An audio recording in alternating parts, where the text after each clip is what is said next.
Good evening, boys and girls. This is Tim Kennedy. I'm a Special Forces sniper, a Ranger-qualified Green Beret, a UFC fighter. Please listen to us and the shenanigans that we're going to say. We will insult you. There will be racial slurs. We will be sexist. We will offend you. But there will be magic, and a unicorn will be raped. So enjoy the show. Thank you for listening on WTF Nation Radio. Everything stated on WTF Nation Radio is to be considered the opinion of the person that stated it, and not an official representation of WTF Nation Radio or U.S. Army WTF Moments. Price does not include tax, title, or license. Some assembly required. Each item sold separately. Batteries not included. Objects in mirror are closer than they appear. If conditions persist, contact a physician. Individual results may vary. Keep out of the reach of children. Avoid prolonged exposure to direct sunlight. Keep in a cool, dark place. And please enjoy the show. Shots. This is a public service announcement from C.T. Fletcher. I will not contribute to the pussification of a nation. Get your punk ass out there and work for it, motherfucker. Let's roll.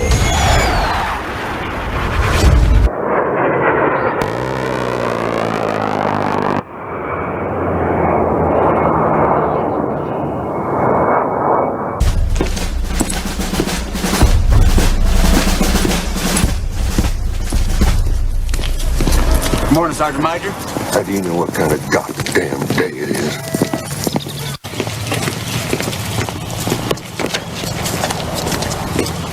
Beautiful morning, Sergeant Major. Are you a fucking weatherman now? You're listening to Sergeant's Time on WTF Nation Radio. Oh, goddamn. Fuck. Holy shit. Anyways, guys, what's going on? Fuck. Jesus, Teddy fucking Christ. Get it all out of your system now, fuckers. God damn. WTFNationRadio.com's Sergeant's Time. Broadcasting you live from the Functional Veteran Center of Excellence. Somewhere in the galaxy. Fuck, man. Oh, and I forgot my... You drank something just now? I forgot my fucking drink. See, this is not a fucking... My chi has been fucked up. Fuck Windows. Fuck everything you fucking stand for. You monopolizing motherfucker. I'm fucking done with that shit, dude. I'm fucking done with it. Why does everything gotta be so fucking difficult? Tell me how you're feeling, man. Oh, my... And I'm fucking working in a new place. I tell you what, the slowdown where I work is so fucking unreal. Even the dead tell you to hurry the fuck up, okay? This is how fucking bad it is, man. Fuck. Not to the point to where it's almost when you're asking somebody, hey, what do you do? What's going on?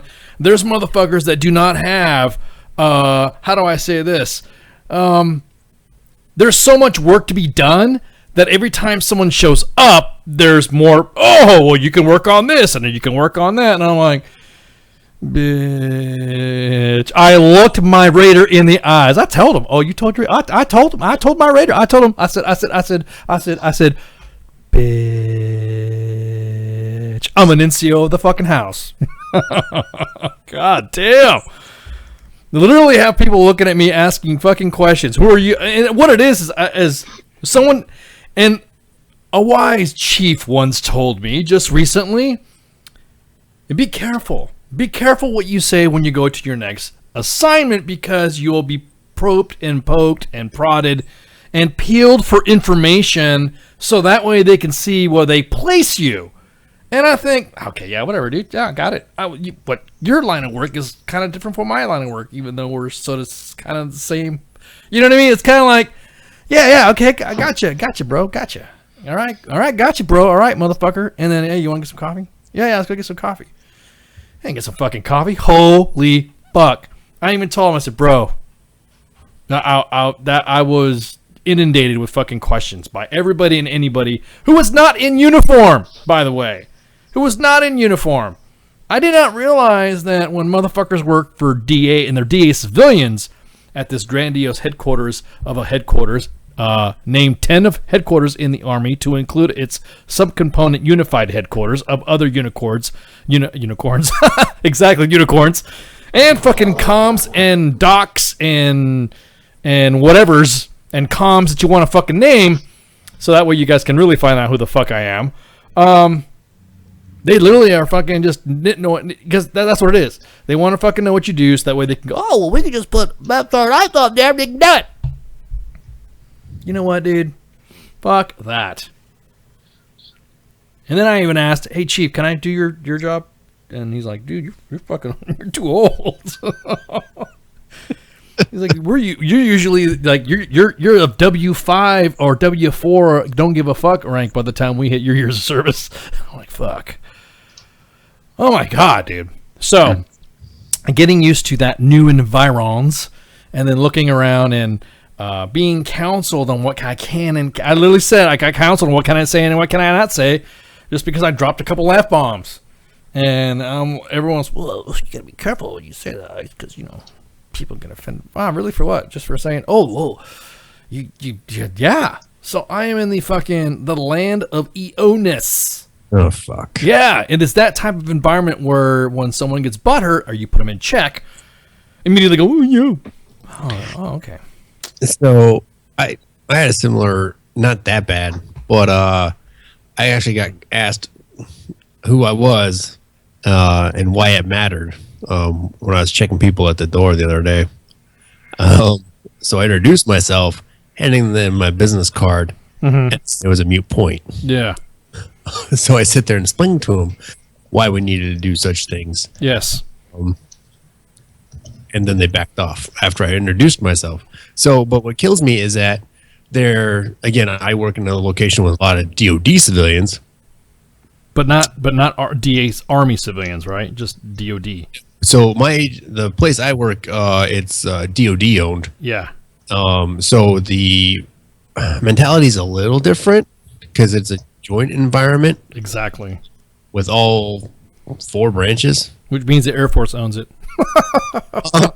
They are the largest contingent there. Yeah.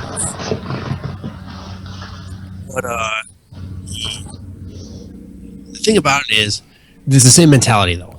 Okay, the civilians have this doesn't apply to me. Nobody cares about it. Attitude. Mm-hmm. It's their lane, their 50-meter target, and that's all they're focused on. Which, coming from my background, is very, very interesting to get used to because the background I've got, it's everybody should be pitching into the fight. Everybody should be aware what the fuck is going on. And without that person's portion of the fight, the next mode cannot be continued. Right. Exactly. So it's, man, there are days I walk through my building and I'm like, what the fuck? Yeah. Literally. So like there was a 1-star that walked through the building today, and you would have thought it was Jesus. I mean, the amount of people walking around this fucker were unreal. But it was unbelievable, and like everybody's it's a 1-star. Nobody cares. Yeah. Said Chief that I had coffee with me today, was walking with a major, and I didn't salute him, and he goes, "Fucking A, man." The Chief goes, "Fucking A, man." Hey, what's going on, bro? Hey, you guys coffee? And that's how the coffee started, because he was up in the AO hanging out, and he was with a major, and the major's like, pontificating about the grandiose plans of whatever is going to happen, what he thinks his OER bullet should look like, and then I looked right at him. I go, "Hey," and he's like, "Hey," and then the major's looking at me like, "Well, you gonna do something?" And I'm like, "Hey, what's up, bro?" He's like, "Fucking A, man." He just walked, and he's like, that major got butthurt about fucking you not saluting him. I said, "Wow, it looks like his gut hurt too, because that motherfucker's pushing some 600-9 too." Shit. Fuck that. Oh yeah. 05. Oh, Army 05 in my building. Holy fuck! Now I've seen some heavy guys. I fought with a little bit in my career being heavy. Holy shit! I'm never gonna say I'm fat again. I got you, brother. I know what I am never going to. I'm never ever gonna say, I think I could lose a few pounds, and then I walk into this new shop. I'm like, fuck, no, I am Adonis. This spur on his what is it? Ace? What's the new term now? It's still they're still ACUs. They just now have an OCP pattern. The OCP. Okay, so like screaming at the zipper. Yeah. What's funny is when you could always tell when you're working into a new directorate or whatever like that, and they don't have an NCO. I've caught 1, 2. I think by count, I'd say I've caught. I've just stopped really counting when I was at clicking 4. 4 dudes, 4 field grades, and yes, I'm counting you, I'm busting you out. 4 field grades that have the female OCP, ACU, because now the uniforms are ribbed for her pleasure. You know what I mean? They have their own fucking, they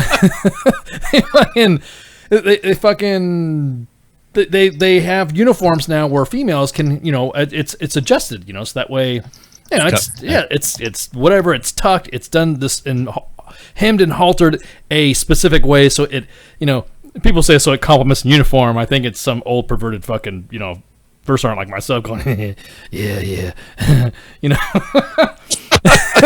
so, yeah. Sometimes I don't doubt it. Well, yeah, exactly. Because anyway, so there's a few field grades, and I'll say there are silver in their ranks. How about that?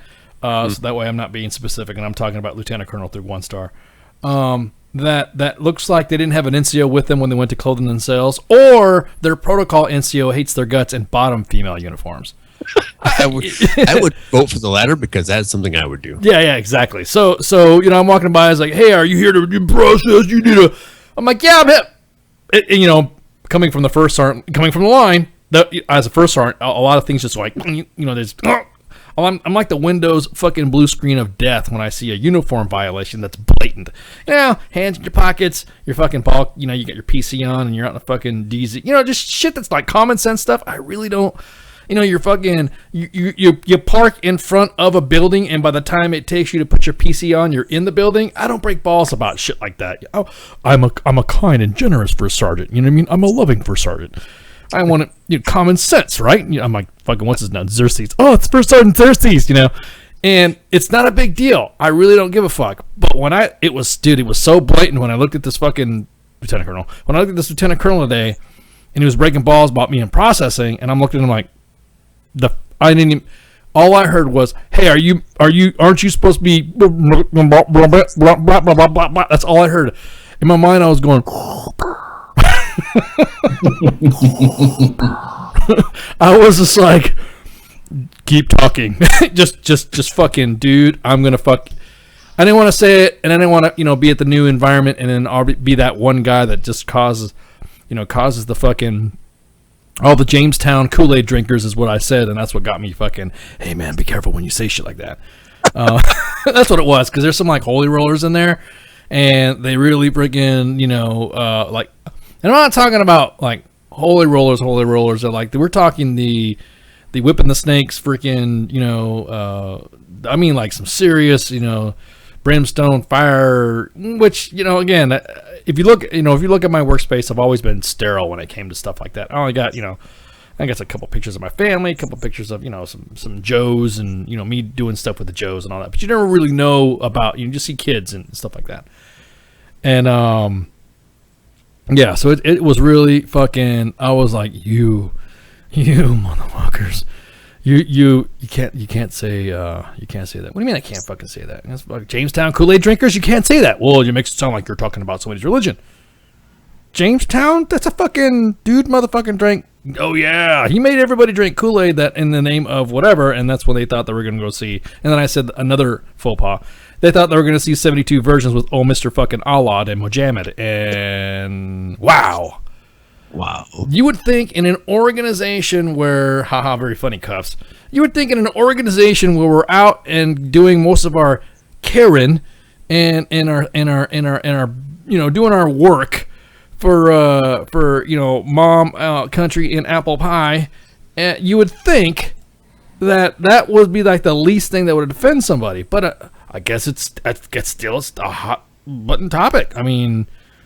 You can't talk about it and fucking have everybody flip the fuck out about that shit. So, I mean, again, when it comes to common sense uniform corrections, again, and that's what I saw. It was like, God, dude, you really need to get the fuck out, or you either need to get a bigger top. And then I was kind of like looking while he was at me. Make sure you're fine. You fill this here and fill that there. And he was asking me to go fucking get a bounty out for fucking Han Solo and shit. I was like, dude, are you really talking to me like this? Are you, how could you look at me in the eye when you have a fucking sagging fucking sack? When pelicans are jealous of the sack underneath of your fucking chin, there's a fucking issue, bro. And don't talk to me about fucking, after that, don't even talk to me about standards. I don't give a fuck how many badges you got on your chest, or how many tabs you got on there, or what the longest one, or the shortest one, or the whatever one, or how many years you got in. It all gets negated when you're ho ho ho ho Misaki si Wampa Master Sergeant Isa. And I'm like, you fat I'll finish my out processing later. Out processing. I mean in processing, yeah. I just got there. Yeah, so going back on the uniform things. So, I mean, again, as normal standard, it's like a common sense thing. Obviously, because I wear the uniform and I still put on headgear, and I know that when I'm parked in front of a building, even on post, here we go, it's a secret. Here we are on post. Even on post, if I'm walking out and by the time I adorn myself with my headgear, and by the time I put it on, I'm already using my other hand to open the door, then there's no need for me to fucking put it on, right? One would think. Now, if your parking lot is, I don't know, almost a city block from the fucking building, then yeah, I kind of have I would then have hey dude, really, you're gonna fucking try to pull that out? I mean, I'm a loving first sergeant. I'm a kind first sergeant. So I would then, then kind of like, because I mean, I came from an environment where you didn't even wear headgear. Especially if you were on the flight line. You wore fucking headgear on the flight line. That was worse than an on-the-spot correction. Then you were like, oh, looking, what are you doing, shitbag? Get your fucking headgear off. And then people were like, well, you're 16 years one season. So, while we're on the uniform thing real quick, and you talking about bigger tops and whatnot. So, the place where I work, Fridays, for me, I'm allowed to go open collar. Ooh. Oh. Yeah, I'm allowed to be open collar. Huh. However, military, those that are still green suiters, wear their beads. Oh, that blows. Yeah. So not only do you kind of get an idea of who might be doing PT and who is definitely not fucking doing PT. Yep. ASUs are the big discriminator, man. When you see them in ASUs or whatever the other services call them, we'll just use beads as a generality. Holy fuck, bro. Mm-hmm. You want to talk about... Oh, man. Some of it is bad. So I've seen... Again, going back to that 05, I've seen him in his beads. It is bad. Yeah, you're just like... he looks like one of those... Like he should be an executive at a business somewhere. Like one of the, you think about those old cartoons with the big fat bank exec. Oh yeah, he's got a cigar in his mouth and he's got his fucking suspenders like wrapped around his gut, and yes, he's got a short tie. This is him. Lord. And then so like I said, it's a joint environment, so there's several services. Navy, yeah, their cats carry themselves a little bit heavy. Air Force is hit and miss. And the Marine Corps, fuck, dude, you couldn't find an ounce of fat if you threw them all together. Oh yeah, that's right. Because the Marines they're really big on the fitness stuff. They're in the ultimate. Well, they hide their fat people.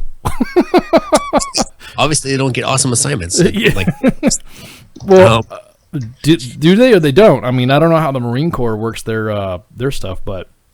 I don't know. So where I'm at, it's usually a pretty coveted assignment for those that are in the several MOSs that make up this location. Yeah. So it's, it's not. It would be the top billing for if you wanted to go. If you wanted to be at this location, would be considered the top of your MOS. If that makes sense. Yeah, I got you. No, I know exactly what you're talking about. I've been in that facility, yes, indeed. Yeah. So it's a good facility. It's a gorgeous facility. I just can't believe that they don't use it right. They don't use it for what they need to use it for. You say that, but there's some good stuff coming down the pipe, supposedly. But like I said, I'm working on starting the program I'm in from the ground up. And my boss is worried about me ruffling feathers already. Yeah, because that's what I want to say, because they have a lot of fucking rice bowl motherfuckers in there too. Because I'm not a yes man. Yeah. And if it's what the reg says, I'm going to make sure it happens. Cause Lieutenant Colonel Front Butt. Bro, you have no idea. Cause, Yes. it's bad. You have no idea about this. Yeah, exactly. Pizza the Hut is a fad. Exactly, Cuffs. Exactly. Oh, man. But it's a different environment, it's just different. Yeah. And I don't want to. Look, everyone's got a lot of people are there for specific reasons too. It's just that I can't believe that that these guys are gonna. I don't know what their tenure is gonna be there. You know what I mean? I think for green suiters in a big large headquarters like that, I think green suiters should stay just for like a few years and then go. You know what I mean? Because then by then the stuff that's happening at the organizational level it changes. Your TTPs and everything change. So when you work at those type of environments, you need to go back down and have some line time and shit. You know what I mean? I don't know. It's hard to fucking. I'm just being utterly overwhelmed. A little bit. Yeah, I'm trying not to over first sergeant myself on this. Because I'm just okay. Yeah. All right. So while we're on this topic of uniforms and 600-9 and whatnot, so you always want to present a professional appearance, right? Correct. That's the goal of 670-1 and 600-9. The two kind of work hand in hand. How I see it, to ensure that you are representing the military, or in the Army in this case, in a professional manner. So here's my question. So you have a Joe. Yep. Who's put on some weight. Okay. Mm-hmm. He, for argument's sake, he's still within 600-9 standards. Mm-hmm. Okay. Still passes his PT test. Mm-hmm. So no issues there. But he's put on some weight, and you can tell. Mm-hmm. So, do you counsel him because he doesn't fit in his shoes and or ACUs correctly anymore? You can tell he's put on weight, still within the standard. Does that make sense? Oh, I get what you're saying. As well. Yeah, well, 600-9 is. I'm as a former first sergeant and have seen those type of individuals. I've known guys that can't fit in uniforms, but they can pass a PT test no issue, and have had no problems. They do good on PT. I kind of like, hey, you're good to go. You're good to go, type of shit. I will give them a become the specialist. Yeah, I'm trying. It's hard to become the specialist, cause. It's kind of, I'm not saying I'm turning a blind eye to the kid. I'm just saying, hey, dude, what's up, man? You fucking, everything going all right at home? Everything doing all right? What's going on with you, bro? You doing okay? And just that type of shit. You know what I mean? It's kind of hard to. It's dependent on the whole soldier concept type shit. You know what I mean? If the guy's busting his ass and he's doing fucking good for the platoon and he's knocking shit out of the park and there's not no issues and all stuff like that. He's the kid that's always late. You always see him just doing what he's supposed to be doing, fucking not falling out of rucks, doing fucking PT, pass the PT test. He's generally a good kid. I really don't fucking put any drama on the kid. I don't put any pressure on him. Okay. No, so let me see if so what I was talking about is, so you can tell his uniform. Would you counsel him to go get his uniform corrected or buy a new uniform? Yeah, I'd say that. Okay. Yeah, I would say, hey, dude, them buttons are screaming, man. Or in that case, your zippers are screaming. You need to get a larger top, or you know what I mean. That's about it. And that wouldn't even be on paper. That would just be, hey, man, come here, and then I'd bring his detachment, platoon sergeant, or whatever, and say, hey, dude, what's up? What's up with your dude shit? You all right? Everything going good at home? Notice you put on some weight. You on intermedications? Blah blah blah blah blah blah. Right. And after I get the no first sergeant, yes first sergeant, Roger first sergeant, Roger that first sergeant, I'm like, all right, dude, because you're starting to look a little chunky there. And see that when you're a first sergeant, you could say somebody is chunky. Yep. When you're where I'm at, if you see somebody is chunky, it opens up a whole new fucking realm of EO sharp. So yeah, exactly. Maybe he got married and he's eating better. Maybe she needs to freaking, pack him a fucking lunch or something like that. Or maybe because I knew a soldier who was in that same situation, got a little bit bigger, and he was married, but because, and I didn't know this, well, what I didn't know is, and it's a good litmus test of your company, is that, fucking his platoon sergeant was keeping him late. And I didn't know about it. I mean, what it is that I would leave for the day thinking I was the last one out. And what his platoon sergeant was doing was say, go to chow when first sergeant leaves and then come back. So it made an appearance that I was, wow, WTF Nation Radio, you're on the air. What's up? Hello. WTF Nation Radio, you're on the air. Guys, don't hang up, man. Let it ring for a little bit. And so what this platoon sergeant was doing, and this is like the first, everyone called the my first few months as a first sergeant the quickening, because they said I was like Highlandering first sergeants left and right. I mean, platoon sergeants left and right, and I didn't know this. So, and I did notice a soldier getting some tubbiness. And I when I first got there, the kid was good to go. Then I started noticing this guy was getting fucking, oof, man, he was getting big. And hang on for a sec. Make sure I get this caller again. Hello. No, you guys don't hang up. I mean, let me get time to grab the fucking call. Now it's not grabbing your call. Anyways, I bring that up for the one thing is that. So I've had the opposite where the soldiers fucking. I've seen it where the soldier just did not care what he looked like in the uniform. Yeah, I've seen. Yeah, again, that's one of those. Again, that's one of those. It was one of those life variations. Man, this caller really wants a fucking call. But my biggest thing is that I did not know that this soldier was doing this shit, and that's what was happening. He was doing this shit, and he was gaining weight because his platoon sergeant was making him go eat fucking Burger King and shit after every fucking while I would go home, right? And it wasn't until I caught him because I forgot something at the fucking office, and I think I left like my fucking something. I don't remember what it was. Like my boots or something. I can't remember what it was. I left it in my office, and I came back, and I go, hey, specialist, blah, blah, blah, what the fuck you doing here? Oh, sorry, I said to come back after chow. I'm like, for what?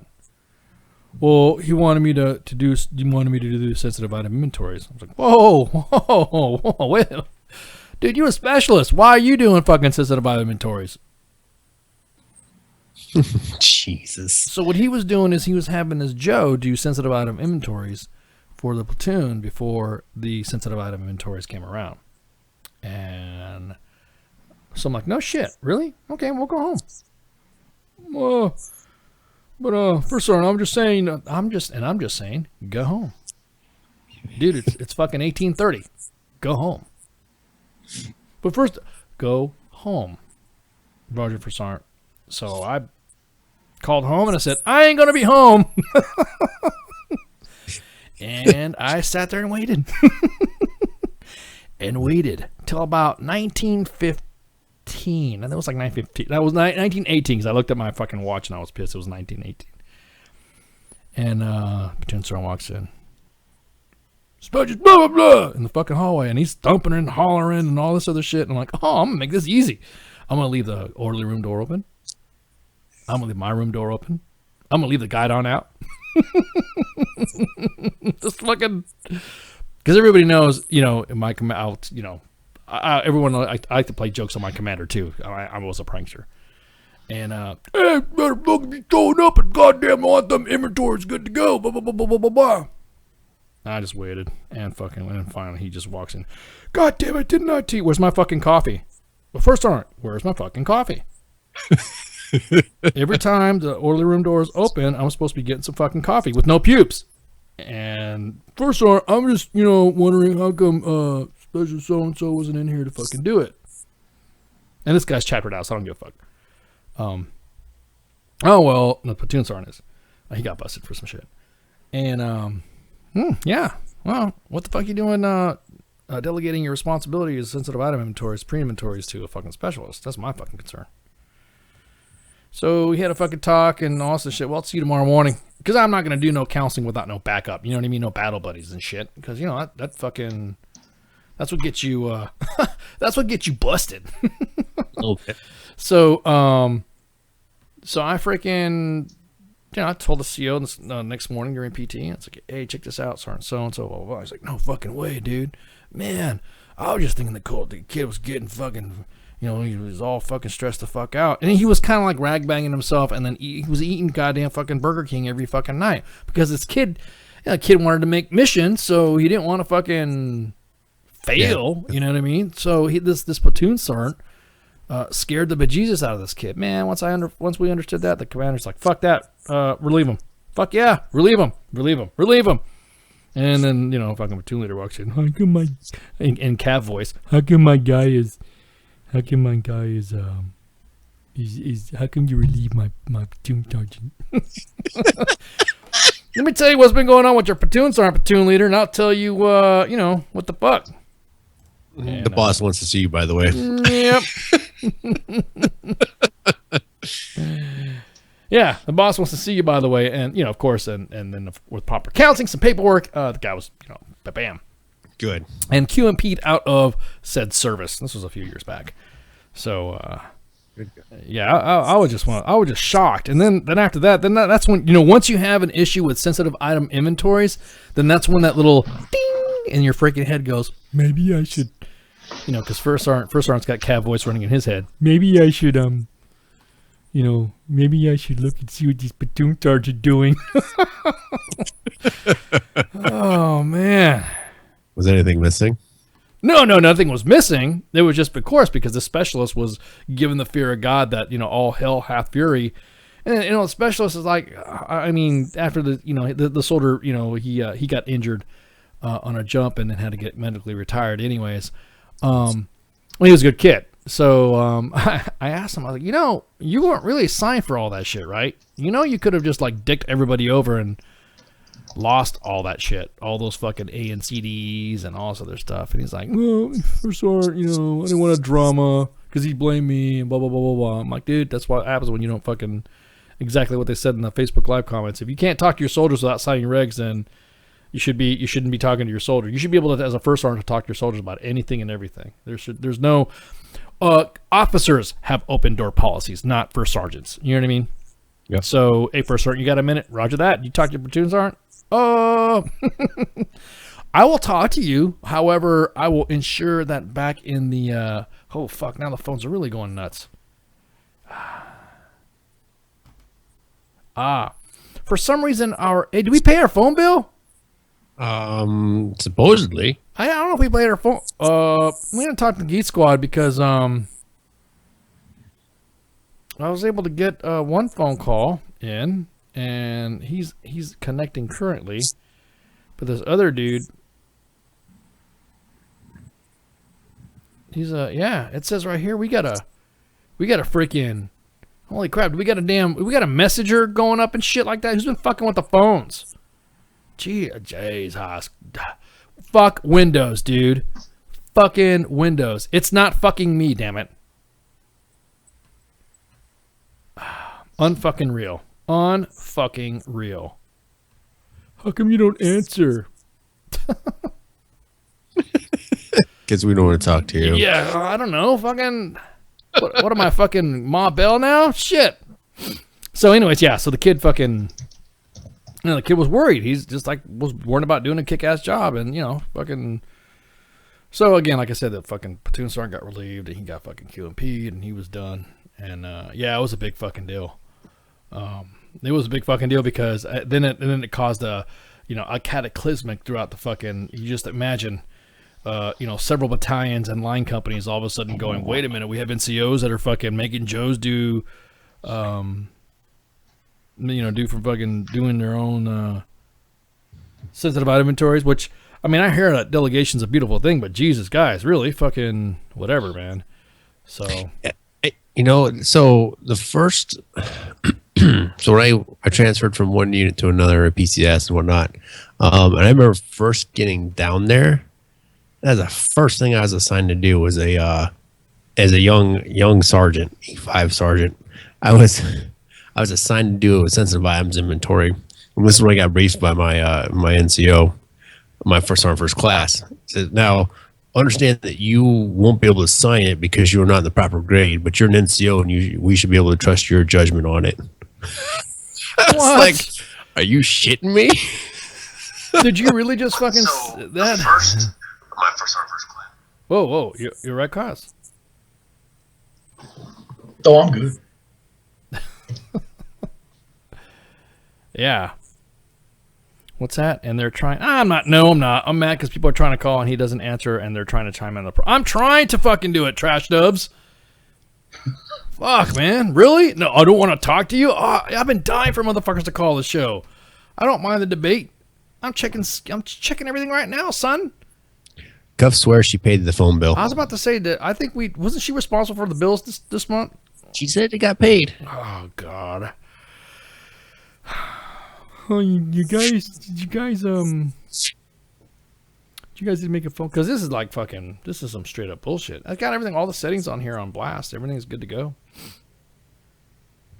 So anybody who wants to call, you can go ahead and call. But I don't know why it's not doing it. You know, got your all's calls and shit. Wasn't an issue. Maybe it's on your end. I don't know. Operator headspace and timing. What? Yeah, I don't know. I've been able to get you guys on there. Oh yeah, we should call it. Maybe it's from. We should call our tech support in India. I know what you're doing. Yeah, I'm having a problem with Skype. Would you like to see what your problem is? No, I'm just having a problem with Skype. It won't let me call up. Hang on. According to one of our hosts, he said he tried to call and he can't get through. Why call? Why are you making fun of me? I'm not making fun of you. I'm just saying he's this motherfucker's not picking up calls. So, but do we have like a max count of how many people we can have on the line now or something? I don't get it. I thought we did that a while back. We ran that max test and we're okay with it. Yeah, we did. We ran it with fucking. We almost had like 8 people on one time. So I don't know what the dealio is. Okay, now so whoever I just called 816, I'm connecting you.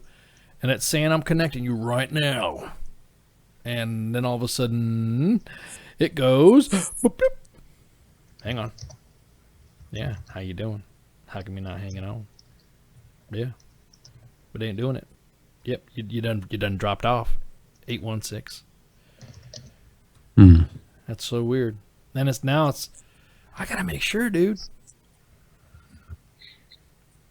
Now you're doing. This is some bullshit. Hang on. Yep. This is some fucking bullshit. Oh, wait, we got a guest tonight, by the way. Fuck, I forgot to tell you guys. Oh, yeah, we got a guest. Guest. We got a guest. This guest, it's going to be hard for me to power through this. So you guys are going to have to bear with me on this. It is a... can't do it, dude. It won't let me do it. It's not literally not letting me call. So we gotta take a break. But the next guest we're gonna have on is Bobby Henline. And hey, dude, you can't exactly see. Stop. See, what is it? See, I'm even trying to get D-Max on here to try to flush us. And sorry, bro, you're gonna have to flush us in your dreams. 816 did call us the last time, didn't they? Yep. And the same thing did happen. You're right, cuz. Yep. You can't flush what you can't connect to, bro. See? Sorry, D-Max. So, we're going to try to we're going to take a break. We have Bobby Henline coming on. I'm going to play a real quick snippet of his videos after the break, and after the break it's going to come on first, then I'm going to have him on. If you don't know who he is, I had to power through some of the research of this stuff. And holy crap, it is it's an inspiring story. If you don't know who he is, you'll see who he is in a minute, and then we'll get him on. Kos, could you get him when I connect him? And yeah, I will. And then I'm gonna go ahead and let Gray Cloud drop off so that way we can go ahead and bring some comms up. All right. So y'all hang in there, and I'm gonna kill the Facebook live feed so that way we can get everything set up, and then just listen up, and then you'll see it pop back up on Facebook Live. Mixer, however, is gonna still be playing some tunes. Bring some comms up. All right. So, anyways, so that's the end of the Facebook live feed. And then we're going to go ahead and play some music, and then we'll be up in a minute. So, shots. Gotcha.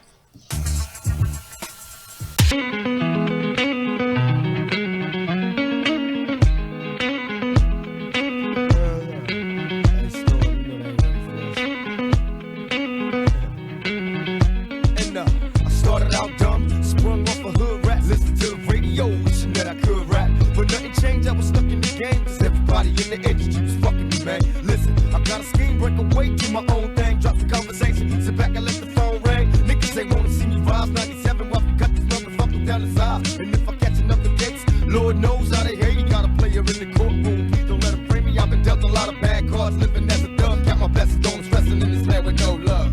Baby, they see me rolling, look at all this green I'm holding. I guess that's why they envious and get their eyes swollen. Hoping the heavenly father, love a hustler. Meet the hardest nigga on the earth to ever bust a nut. My homies tell me ever hard, fuck your feelings. I've been trying to make a million since we started. We cold hearted, niggas in masks that'll blast at the task force. Empty out my clip, time to mash, they ask for it. Me Machiavelli, I'm a motherfucker. We break bread, now we thug brothers. Niggas talk a lot of non-shit, I choose to ignore it. A war, they ain't ready for it.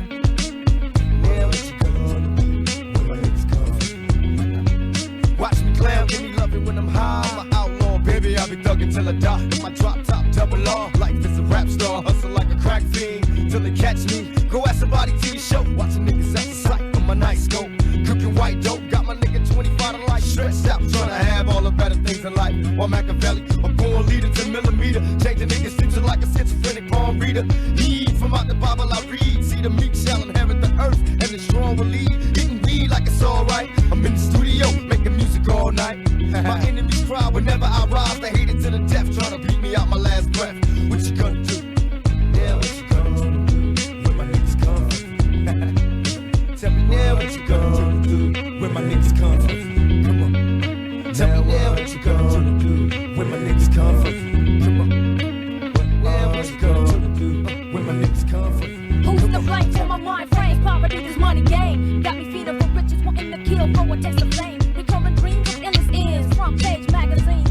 Living life like a thug queen, but instead I'm having nightmares. They call them outlaw premonitions of premeditated missions. Living conditions suspicious, so they got me on the hit list. Wishing that I would slip like a wet bitch. But it's the time, and nigga, and I've been waiting for years. I put my grind in, nigga. I see you smoking cause I got what you wanna flaunt. My every calculated move is a nail to your coffin. Now what you don't know is I got 16-point holler. Thugged out female raw shot caller. Now what you gonna do with your buster ass crew when my niggas come for you? When we come for you. And still I see no changes. Can a brother get a little peace? It's war on the streets and a war in the Middle East. Instead of war on poverty, they got a war on drugs so the police can bother me. And I ain't never did a crime I ain't have to do. But now I'm back with the facts, giving it back to you. Don't let them jack you up, back you up, crack you up, and pimp smack you up. You gotta learn to hold your own. They get jealous when they see you with your mobile phone. But tell the cops I can't touch this. I don't trust this. When they try to rush, I bust this. That's the sound number 2. You say it ain't cool, but mama didn't raise no fool. And as long as I stay black, I got a stage strap. And I never get to lay back, cause I always gotta worry about the payback. Some buck that I roughed up way back, coming back after all these years. Rat-a-tat-tat-tat-tat, that's the way it is.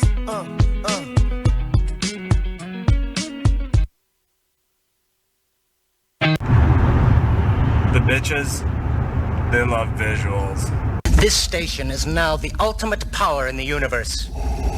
I suggest we use it. The voice of U.S. Army. The bitches, WTF moments. they love This it. is WTF Nation Radio. I find your lack of faith disturbing. I know you got girls know this, but once you go cooked, you're hooked.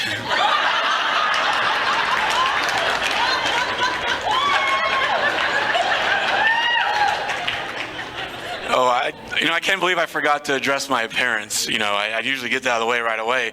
I almost didn't come out tonight because I thought you guys would notice. And the way you're all staring at me, I assume you do notice the huge zit on my face right now. It's ridiculous. I was embarrassed to come outside.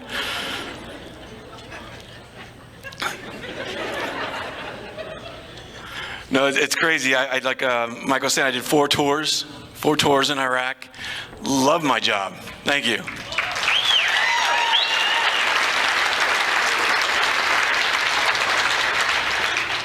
Love my job. I had a great time. But seriously, folks, that last tour was a real blast.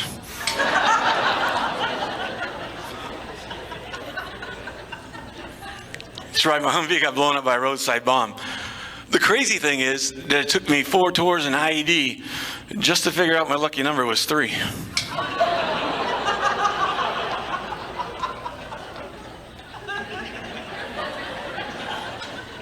I'm a little slow.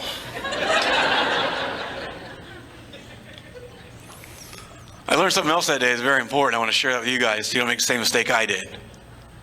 You see, the last thing I remember is having a cup of coffee and saying a prayer. What I learned is, when you're praying to God, do not mumble.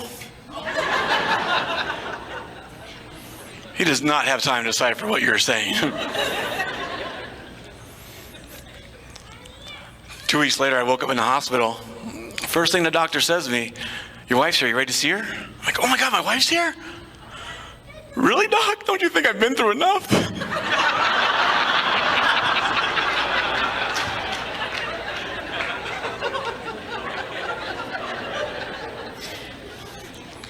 I told my wife, said, "Honey, if I don't come home in one piece, I want you to go on without me."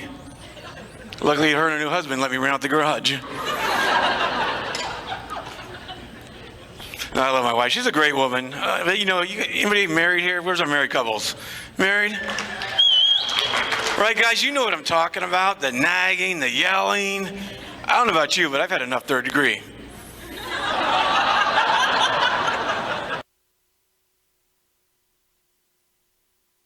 Oh, man. Okay, we're back. We're back with Bobby Henline. Dude, thank you for your patience. Wow.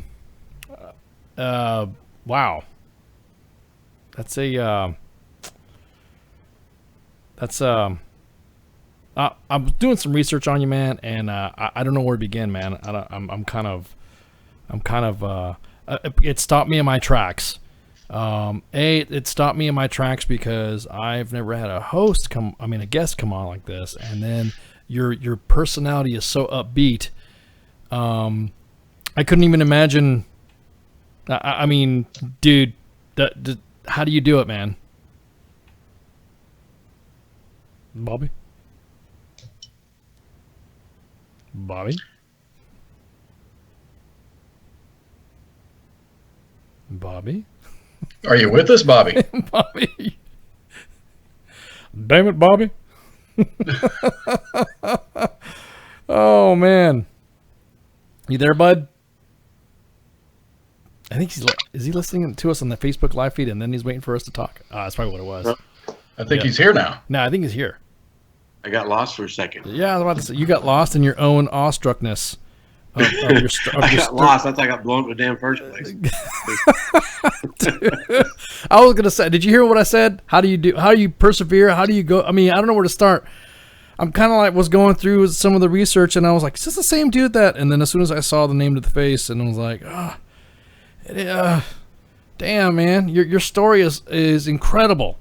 You've probably told it 1,000 fucking times already, and you can say shit, fuck, damn, whatever if you want to. By the way, we're not censored by anybody. No one's gonna crack down on us on anything specific.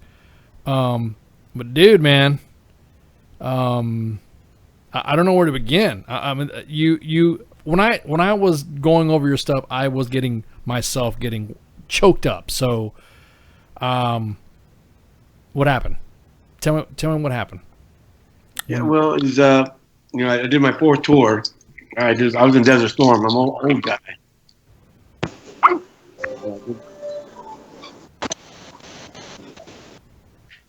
2007, my 4th tour to Iraq. After I rejoined the military after a 10-year break, my Humvee got hit by a roadside bomb.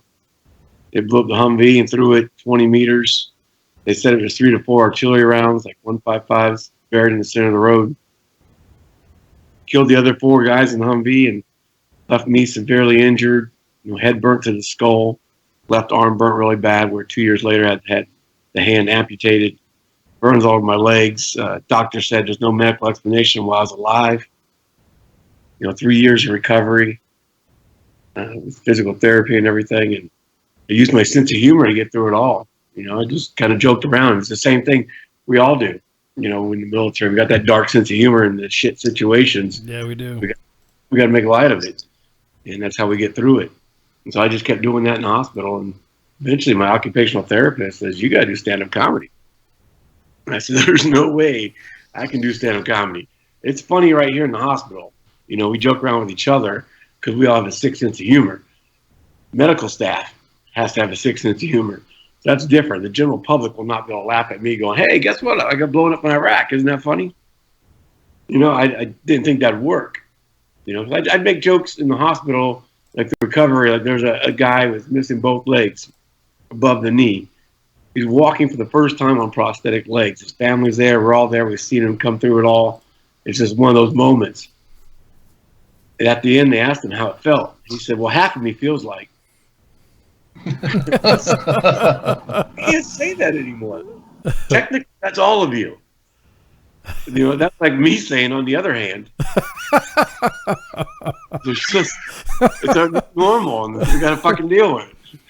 So you don't stand up for comedy on your hands. Well, okay, Doc. Anyways, you two should be a traveling roadshow. So how did it?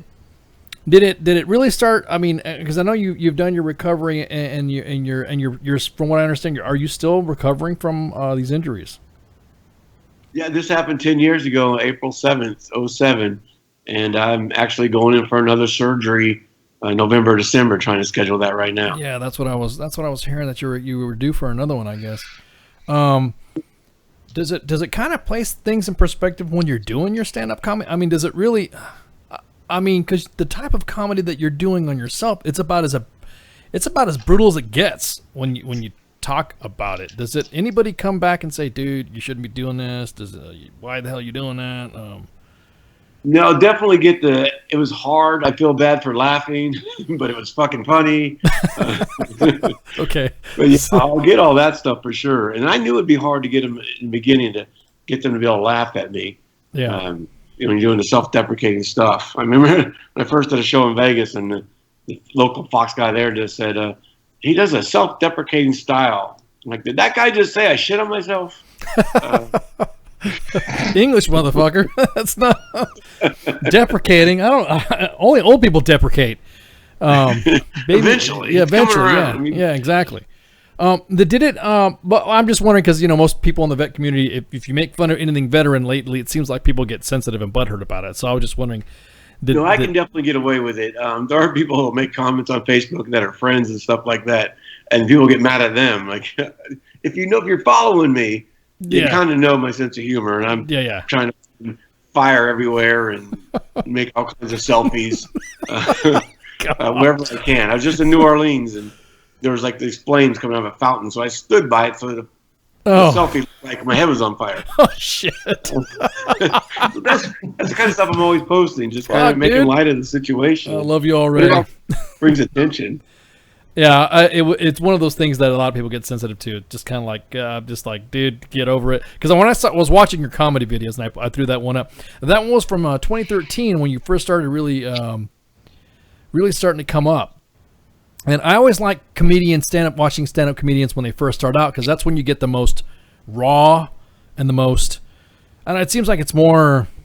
I'm not saying you're not doing this now, but it just seems like it's almost like watching, stand-up comedians from back in the day when you first watch them, and then all of a sudden they become actors or actresses and they go do the Saturday Night Live skits and all that. Right. And then there are all their materials about, so I got noticed the other day and someone asked for an autograph. It's all the relatable stuff and not the real life stuff anymore. Correct. So point, yeah. Yes, like watching college football and NFL. It's a little different.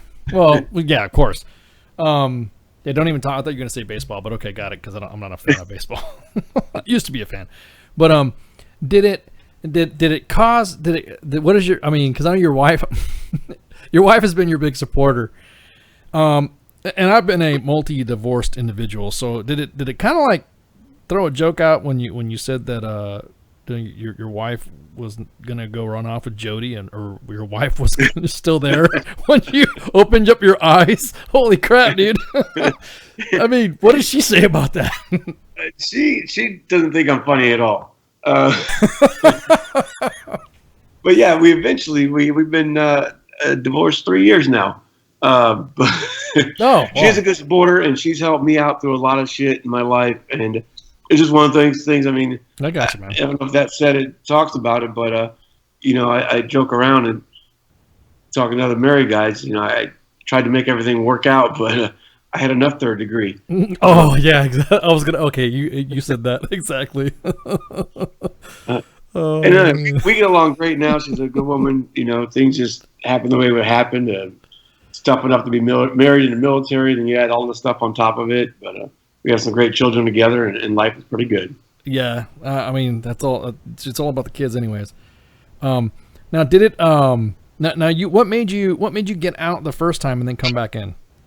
Well, first time I was a Navy brat, and I joined because I wasn't doing anything. I was 17 years old, working 2 jobs, and my uncle, who's like 6 years older than me, he's like, "We should go in the Army together. We need to do something in our lives." I said, "Yeah, let's do it." So we took the ASVAB, and my uncle failed the ASVAB, and I went in by myself off the Desert Storm. I got out in '92, thought I did my time and everything like that, and met my wife, had children. 10 years later, 9/11 happens. I was 30 years old. I was like, you know what? I got to go back in. I'm still young enough to do something for this country, and we just got slapped in the face, and I just can't stand by and just let that happen, not do anything about it. So I was back in basic training October 31st, the next month. Wow, that's what I'm talking about. That's funny. I mean, not funny that you went back in to get hit. I'm just saying that your uncle failed the ASVAB. So I'm just. It's also funny that I went back in on October 31st, and now I'm always wearing a mask.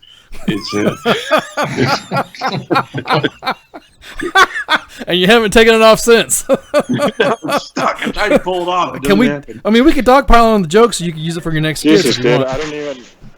Why did I even call in? This dude's fucking all over it with the jokes. I was about to say, well, why did you call in, Doc? Come on, you're a resident physician, unlicensed. So, unlicensed witch doctor. Exactly, witch doctor. Throw me the bones, homie. Throw me the bones. Yeah, Bob Saget said I should do a joke about saving face. I'm like, oh my god, why didn't I think of that? Bob Saget. Bob Saget. Now tell us you're dealing with Bob Saget. Well, I did a documentary called Comedy Warriors with 4 other veterans, and we got some feedback. We got some hints on how to write comedy and everything. That with some writers, and then we went in front of like Bob Saget, Zach Galifianakis, Louis Black, BJ Novak from The Office, and we did a stand up for them, and they critiqued us, along with our stories and everything. That ended up going on Showtime and Netflix, and Bob Saget was hilarious. I mean, he put off his doctor's appointment to hang out with us longer. He, of course, is dirty. It's not the Bob Saget you saw on TV raising children. Exactly. Bob Saget is actually the real dad, as opposed to being cool in front of your kids. You know what I mean? He's the real dad. Once the bedroom door shuts, and you're like, "Fuck, man! Oh God, these little rugrats are driving me up the wall, man." Exactly. I remember one night we went out for dinner. The documentary got an award. We're out for dinner in LA, and Bob's like, "I gotta leave, but I gotta share this joke with you guys." He grabs a thing of creamer, puts it in his mouth. He's got his back towards us. He's got creamer in his mouth. He turns around with creamer falling out of his mouth and goes, "So I get the job, right?" He got that from us, but I'm just kidding. Oh man. So, and that's exactly what I was going to talk about next. I was going to talk about that documentary. So, tell us what got them interested in that. What was their mission statement to you that got you hooked for that? Well, the funny thing with that was Ray, one of the producers, he used to book comics for years, and so he had all the connections to that. And he retired, so he thought, you know what, I'm retired. What can I do for the veterans? I wonder if any of them want to learn stand-up comedy. And so that's what they did. They connected with WWP and said, all right, can you guys find us some Wounded Warriors that might want to do comedy? And that's how it all happened. And I got the email, and I'd been doing it about 18 months at the time. So I sent them in one of my tapes. Does retardation count as a wound? I mean, if you're a Marine, that's normal. If you're a Marine. But, well, I know it's all relative. If you're a Marine, it's normal, Doc. What are you talking about? I got a unique retardation. Oh, no. He said, no, but you're not a Marine, though, man. Yeah, so mine counts. Sort of. As an abnormality. Let me get in on some of this Wounded Warrior shit. Get in there, get some. Now, once you jumped in and started doing that documentary, was it kind of intimidating a little bit because the fact that these are big names of comedy? You know what I mean? So did it kind of intimidate you a little bit because doing some stand up and then getting recognized by I guess you would say the big dogs? Did that kind of intimidate you? It would intimidate the fuck out of me. So did it intimidate you? Yeah, a little bit. It was just like go out there and do it and just get over with just 5 minutes. It's really weird because it's just that one person. Like we're in a theater and it's just Lewis Black sitting in this big college theater staring at you while you do jokes. So it's a little intimidating, but you just kind of power through it because that's what we do. And so what is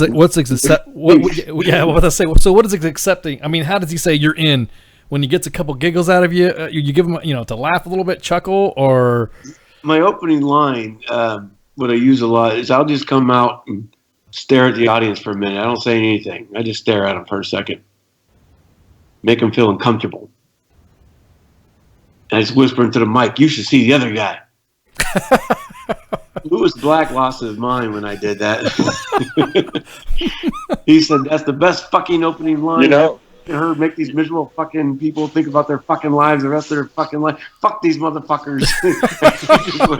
Oh my god. So I mean, that made me feel really good right in the beginning. Then he just gave me really good advice about, hey, you got your timing down, just give more detail in it now. They trust you. Break it down, give more detail, build up the joke. So now, in a way, your experience kind of helped build source material, because we all cut up in the motor pool smoking, fucking joking in the smoke pit, and right, everybody makes jokes about shit. So was it kind of easy for you to, once you got the rhythm down and you say, yeah, I got these people now, you kind of like work in the room? Did it feel like you were just bullshitting with the guys again? Right, yeah, I finally got to that point where it just became telling the story instead of, hey, look, I got a joke for you. Yeah. More relaxing and more detailed and just kind of hanging out and bullshitting. That's awesome. So what was Bob Saget's reaction when he started seeing you? He's kind of put his hand on his face and said, "Oh shit!" Is this burnt dude lost? What the fuck? Because it would you're not the only bit that's gone out into the scene, out to the civilian world, and is either inspired or to make your joke scared the bejesus out of somebody. You have other. Are you not planning on doing Dancing with the Stars or anything like that? Are you? Not yet. They haven't been called. Got to hide ladder. Get there. They're not looking at me anytime soon. That's all right. I got J.R. Martinez's face and Rob Kardashian's booty. That'd be a good combination, but one's trying to drop it low while the other half's trying to salsa. It's confusing. Well, from what I saw from the last jokes, most of your ass has gone to your face, right? Pretty much. I'm mooning everybody. I pay attention, man. That's just like Kim Kardashian. Well, no. Her ass is expanding. In her face. They fucking lipo the fucking fat into the face. No, but they've actually gotten pieces of his ass, bro, to put on his face. She's not. No, the same with her. I want her face. Well, actually, yeah, her ass has been going on everybody's faces. Indeed. Most indubitably. Smashing. Quite savage. Oh, man. So quite hairy. So it's like both an Armenian joke and pun.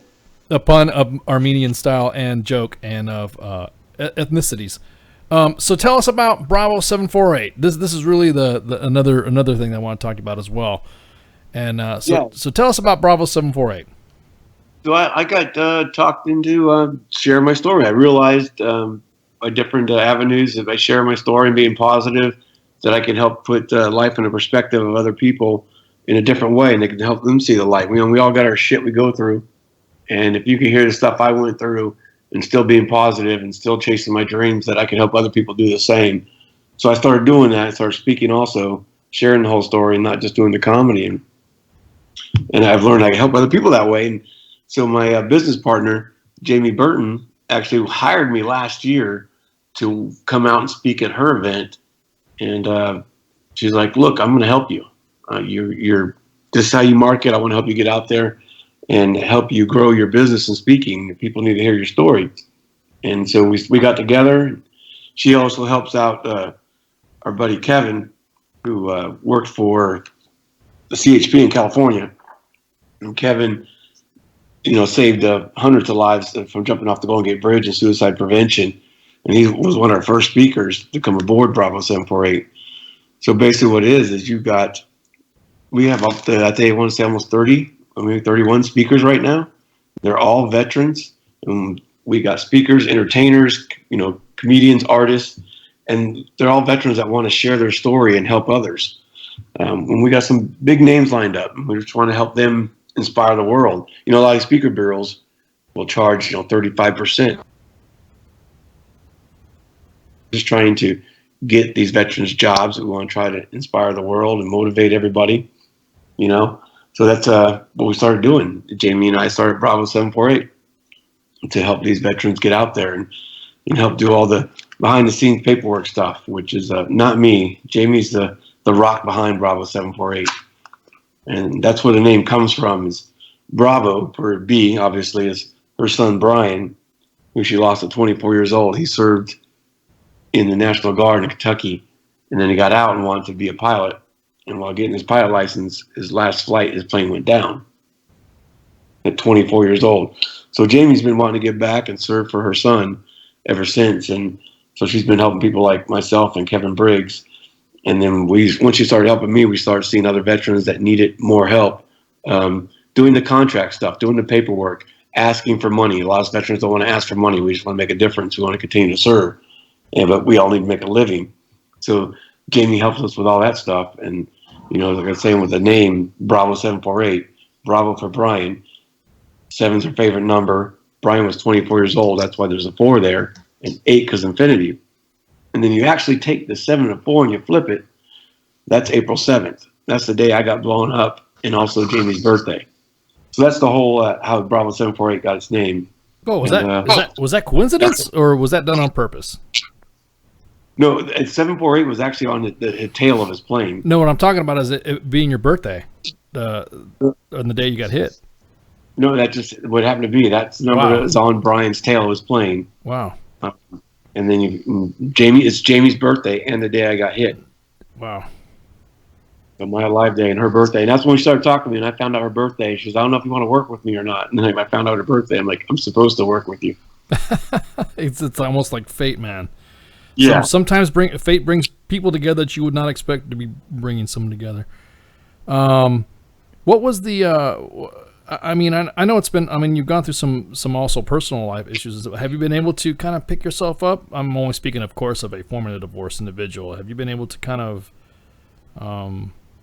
go back out in the scene and hang out and socialize out with the community without... You know what I mean? I guess you would say that has this helped you come out more to talk to the civilian world a little bit better? Do you think that this right here kind of gave you your avenue and your outlet to prevent yourself from, like you were saying about vets not speaking out, from holding yourself up? Does this help out as well? I see what you're saying. Yeah, totally. This helped me deal with everything. I'm able to share the story, get it out. The comedy definitely helps me socialize with the world. That definitely helped, because a lot of us end up sitting at home. We don't want to get out there. And this was my way of getting out there, and that helped me a lot, for sure. That's awesome. Now, I know you have part of your program is you have some of the topics. You have motivational and suicide prevention and all that. So can you give us a little bit of tidbits of who you have for some of the topics? And we got like you said, we got veterans talk about PTSD, leadership, comedy. We got musicians, a little bit of everything. Like Kevin Briggs, CHP, the Garden of Golgate Bridge that I talked about earlier. We got Nate Boyer. A lot of people know Nate as Special Forces, going on to play for the Seahawks and, getting picked up. He did college afterwards. And in between the summer times, Nate would be out in Afghanistan hunting the enemy. Then he'd come back and do school and play for the Longhorns. Just amazing story there. Crazy. We got Dana Bowman, Special Forces, Golden Knight, that lost his legs. And Dana has his own organization, but he also wanted to join Bravo. Yeah. He saw the importance of it. Major General Gary Harrell. This guy, amazing general, special ops operations. The general over Mogadishu. Yep. He also worked in Desert Storm and Delta Force. And we got some big names that are out here. We got some musicians that are doing amazing things. Scott Husing is another one. He's just Ghost of Ramadi, the book he's got coming out soon. Yep. He was a commander during all that. We got Nick Sterling, who's a solo artist. Adam Martin, another one artist from Blackbird Anthem. Ryan Weaver is one of the bigger names that's made it in country music right now. We got all kinds of everybody. I mean, from doing artwork to doing music to doing comedy to just sharing their story and how they got through it, trying to inspire the world. You got one of our friends of the station. You also got Boone Cutler speaking on this program too, right? We're going to admit that we're friends with Boone. Okay, we're going to go there. Well, he's been on a couple times, so. Oh, yeah, definitely. Yeah, I've been on Boone's show. Love the man. Hung out a few times. Boone's a good guy. He's also on there too. Yes, sir. Yeah. One of the mottos that I like is we will help you to become better, and there's no veteran left behind. Don't look back, because what was the other one? Because you're not going that way. And then, and that's the thing. Bravo 748 is a team. Yeah, exactly. We all learn to fight as a team, and we're out there individuals trying to make it afterwards, trying to find our way. And here we could bring us all together as a team of just veterans and help continue that mission to serve. Yeah, if we can do it, what's your excuse? I like that one too. Exactly. I like that. That's awesome. So, do you see some now? Is there any? I'm just hearing rumors. Are you going to get picked up by some big people, or anybody talking about doing some like movies or stuff with you, or doing some sort of another documentary? Yeah, I'm working on a few different things right now. I know how the Hollywood game works. I can't tell you right now, but don't worry. Right? No, I'm working on possibly a series of inspirational stories. Yeah, we got one of our kids that we've been following, Christian Brunetti. He came on here one time and he's like, "Oh yeah, well don't worry about it. I'm working on some stuff. I can't tell you." And then next to know he's on freaking House of Cards. So, so do you guys go ahead, tell us what you got going on? It's already out. It's on Netflix, I believe, still. Sophie and the Rising Sun, where I played a World War I veteran burnt by mustard gas. So Hollywood has already typecast me. Really? Oh, so you're the burnt guy, according to I'm Hollywood. always the burnt guy. So the call that we guy. need a burnt guy, yeah. Exactly. He does it really well. We don't need makeup. We'll save some money. More flames, makeup. I'm just waiting for Walking Dead to call me now. Oh man, I could have you come on every day, bro. Oh, so go ahead, tell us some of the. Okay, can we ask you this then, without getting too much? What of some of the projects that you are doing? I mean, can you not like really say a lot of stuff? Is it really that bad when they say don't say shit? I mean, some of the stuff is that I've written that I'm kind of trying to sell myself with a buddy of mine, Anthony Torino, which is another speaker, another comedian, Air Force guy. Okay.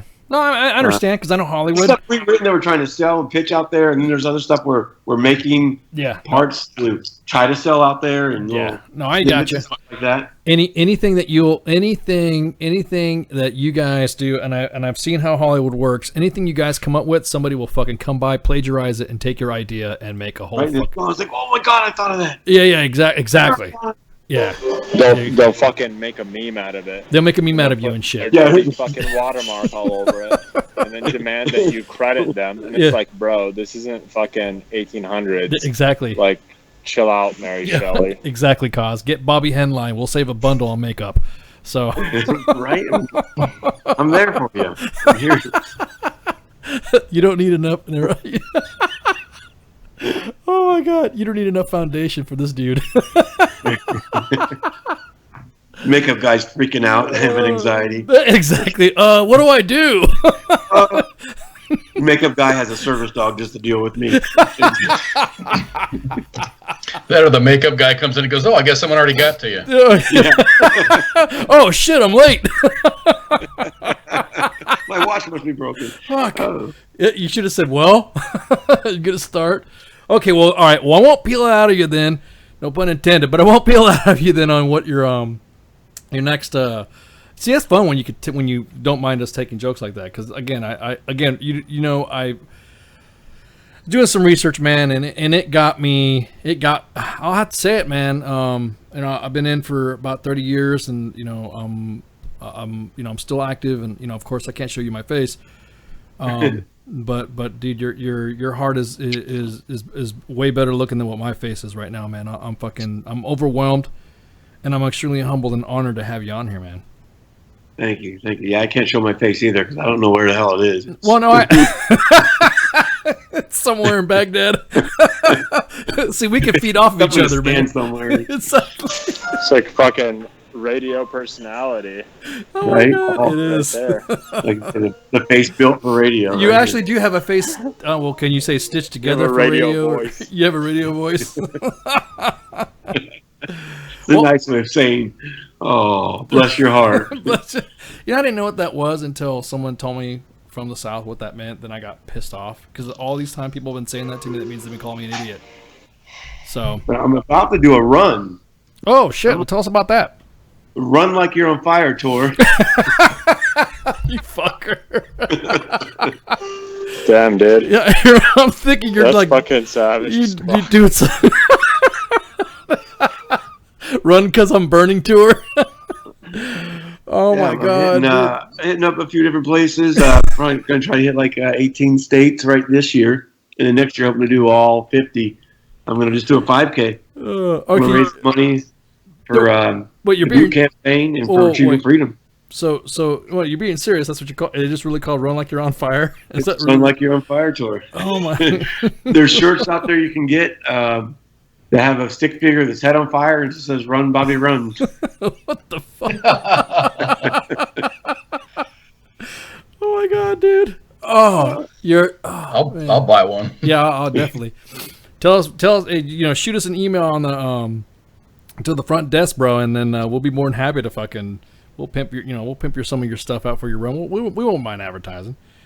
Great, yeah, I'll hit you up. Yeah, it's all the proceeds help with traumatic brain injury with the reboot program and help veterans get service dogs with Retrieving Freedom. All the funds are going there. Huh? And you say it's going to hit 18 states? What? Okay, so let me see. I'm going to talk about some of the states we're talking about. Name some of the states. Yeah, so right now it's going to kick off August 27th at Estes Park, Colorado. All right, so that's one state. Waverly, Iowa. Okay. Elmwood Park, Illinois, is right outside of Chicago. Oh, okay. Well, you definitely got to fucking run out of there in Chicago. So right. You don't have I'm to be not on going to Detroit. you don't have to fucking run on fire to run out of that motherfucker. I'd be safer in Baghdad right now. Yeah, exactly. Continue. I'm sorry, I didn't mean to cut you off. Yeah. No, I'm heading up to Midland, Michigan. That's actually where my gunner, Levi Hoover, his hometown. I'll actually meet his mom and sister for the first time. That's good shit. Awesome shit. Then heading up to September 9th in Buffalo. And then I'll be in New Hampshire, in Warner, New Hampshire, September 10th. And then I'm still working on some stuff in between, but I'm going to, on the exact dates, but I'm going to hit Long Island on September 16th. And then I'll head over to Fayetteville, hit Fort Bragg up. Oh, yeah. Oh my God! Good luck. You're gonna. They fucking have bitches with rifles there. Jumping out of planes, capturing my heart. Oh man! So, are you gonna go out with a gold? Are you gonna go out? Are you gonna go out with the Golden Knights there? Have you asked to come on? Are they gonna take you out? Dana, hey, look, I'm gonna be over there, fucker. Hook me up. Yeah, I was about to say, man. we need to get some of our connections rolling, and and see what's up. Yeah, I got family over there still. My brother-in-law joined the army at 38 years old. That's what I'm talking about. Yeah, that's definitely awesome.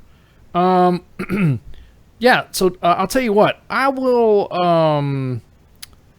We'll get you some extra details on that stuff right there, man. Because I'll be posting updates on that stuff coming up Monday. All right, on the new stuff and times. Working on last minute.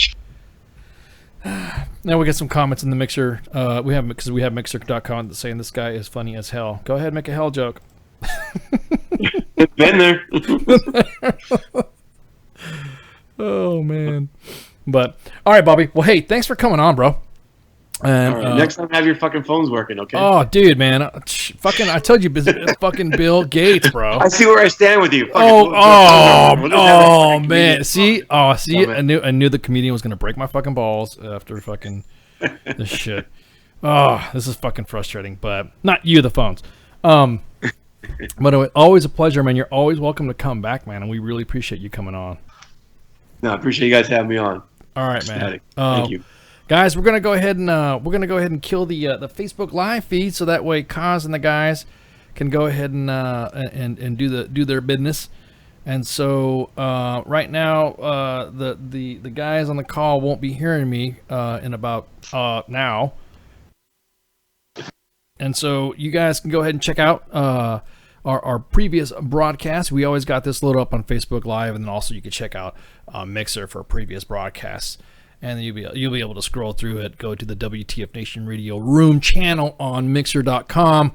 For you guys on Mixer.com, that was Bobby Henline.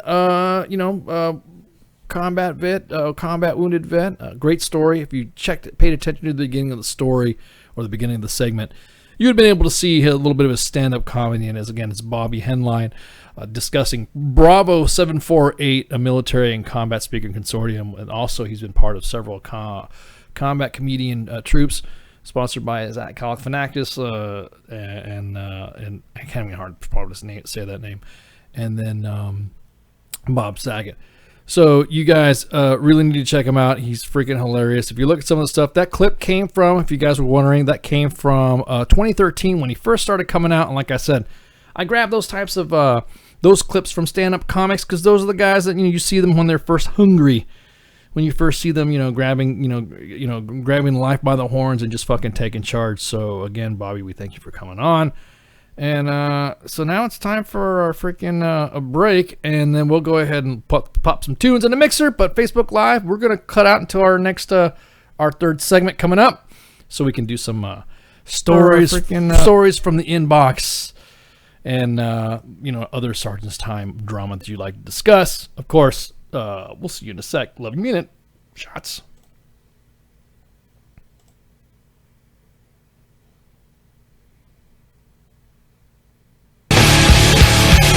Break! Is that actually a picture of the Antichrist crying? I like it. Break! This is WTF Nation Radio. I look around this room and I see nothing but untapped potential. The voice of U.S. Army, WTF Moments. This is WTF Nation Radio. You have potential. You have... Oh, boy. And we're back. Welcome back to WTFNationRadio.com and Sergeant's Time. And wow, had to take a knee from that guest. Inspirational, man. Inspirational. Very inspirational. I don't know what to say. Somebody who gone through all that and then persevered. Dude. Yeah, like his motto says, if he could do it, what's your excuse? You know what I mean? He could have pretty much taken a hey, screw you approach, and I'm going to hold myself up. But this guy made jokes about his condition, about what happened, And that's dude. Oh my god. Ugh. It's. He had me rolling. I mean, did you expect this guy to even have Doc Madness quiet? I mean, dude, that's the first guest that's ever had Doc Madness quiet. And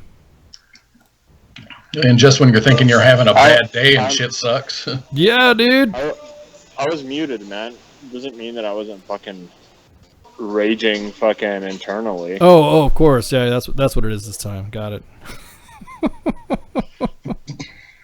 Is that what you call it? It's like an amputee. I got a meme for that. Yeah, well, he's got one now. Apparently, he's got a bunch of memes. He loves the memes. So, yeah. So, Bobby Henline, we popped the. I thought he was joking around when he said "Run Like You're on Fire" tour, and no shit, there's a "Run Like You're on Fire" tour. So if you go to the his events there. It's at www.bootcampaign.org events. Bobby Henline's Run Like You're on Fire tour. I bet you when people pull up that fucking link and then show him, somebody like, hey, who's trolling us? You know what I mean? Would you take that thing seriously if someone says, you know what I mean? I would not. It would be kind of hard to do like, okay, did this really freaking. Does this really happen? Is this really serious? And then the guy's like, no, I'm serious. You know what I mean? And then, of course, go to his organization at bravo748.com where you can get all the information on motivational speaking. I didn't know Boone Cutler until I did some research on the guy, that Boone Cutler was part of the mix and all this. So that's pretty impressive. So be prepared to probably get some more information from him too. But anywho, always on Sergeant's time we go through the inbox at U.S. Army WTF Moments, and we've got a pretty interesting display going on. I guess there's a talk right now that's got the infamous Dick Ninja out there.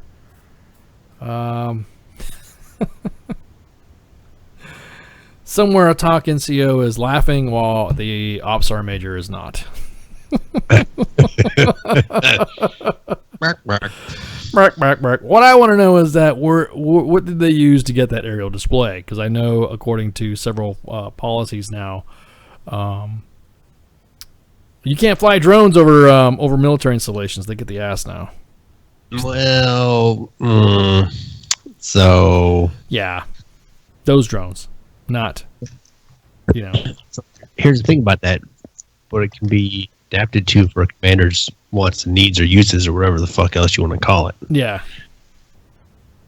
So if they're for official purposes, then they probably got an okay. Yeah, of course. I mean, so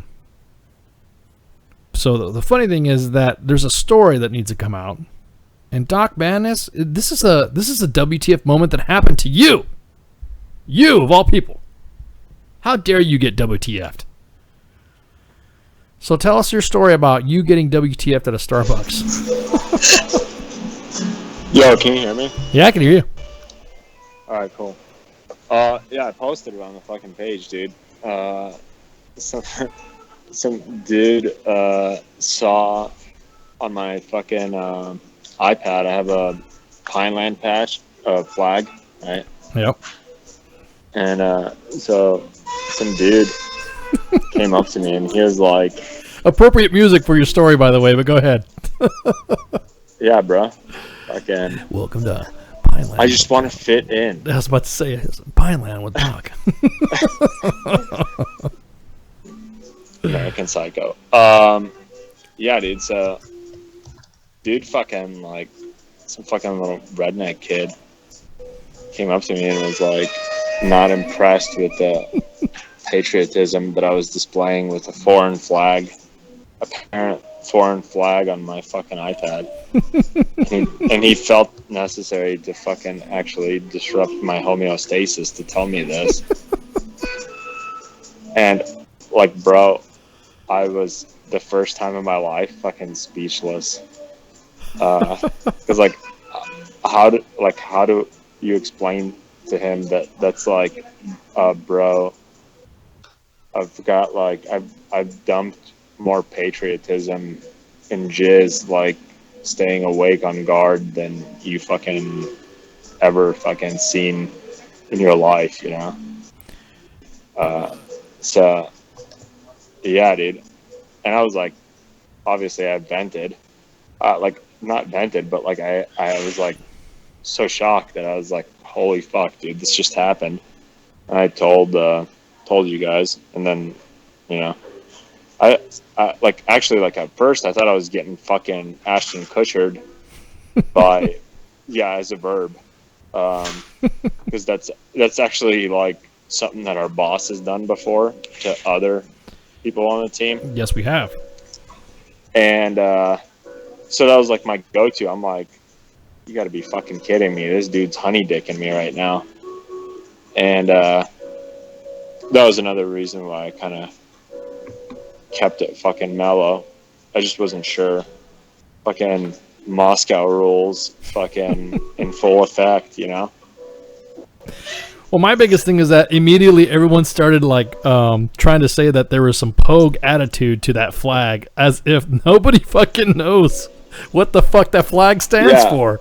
That's what. Dude, so I was just blown the fuck away. It's like individuals who know what that. As soon as you go, look, dude, look what happened. And I looked at that shit. I'm like, please don't tell me. I thought you were punking me. I thought you were like breaking my balls about you. Dude, and I'm like, that's so ridiculous that it would be like something that I would fucking.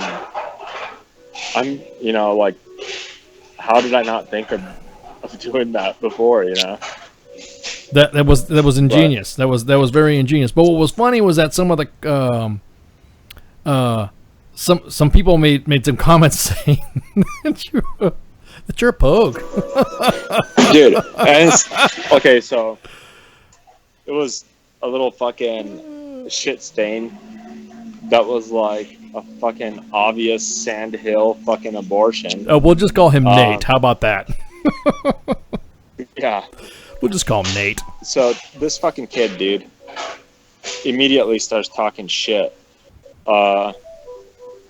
He did go straight into Pogue, I think. He also trying to establish his high and mighty status as a fucking infantryman.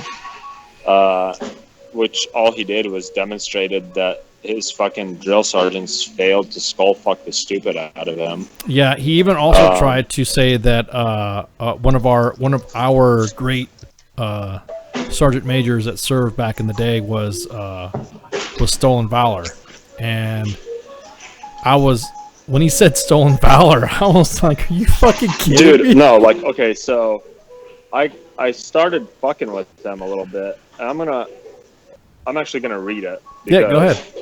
It's fucking good enough that it deserves to be read. Oh yeah, go for it, man. And so give me a second. It's below some dick pics and some other shit. Some more memes.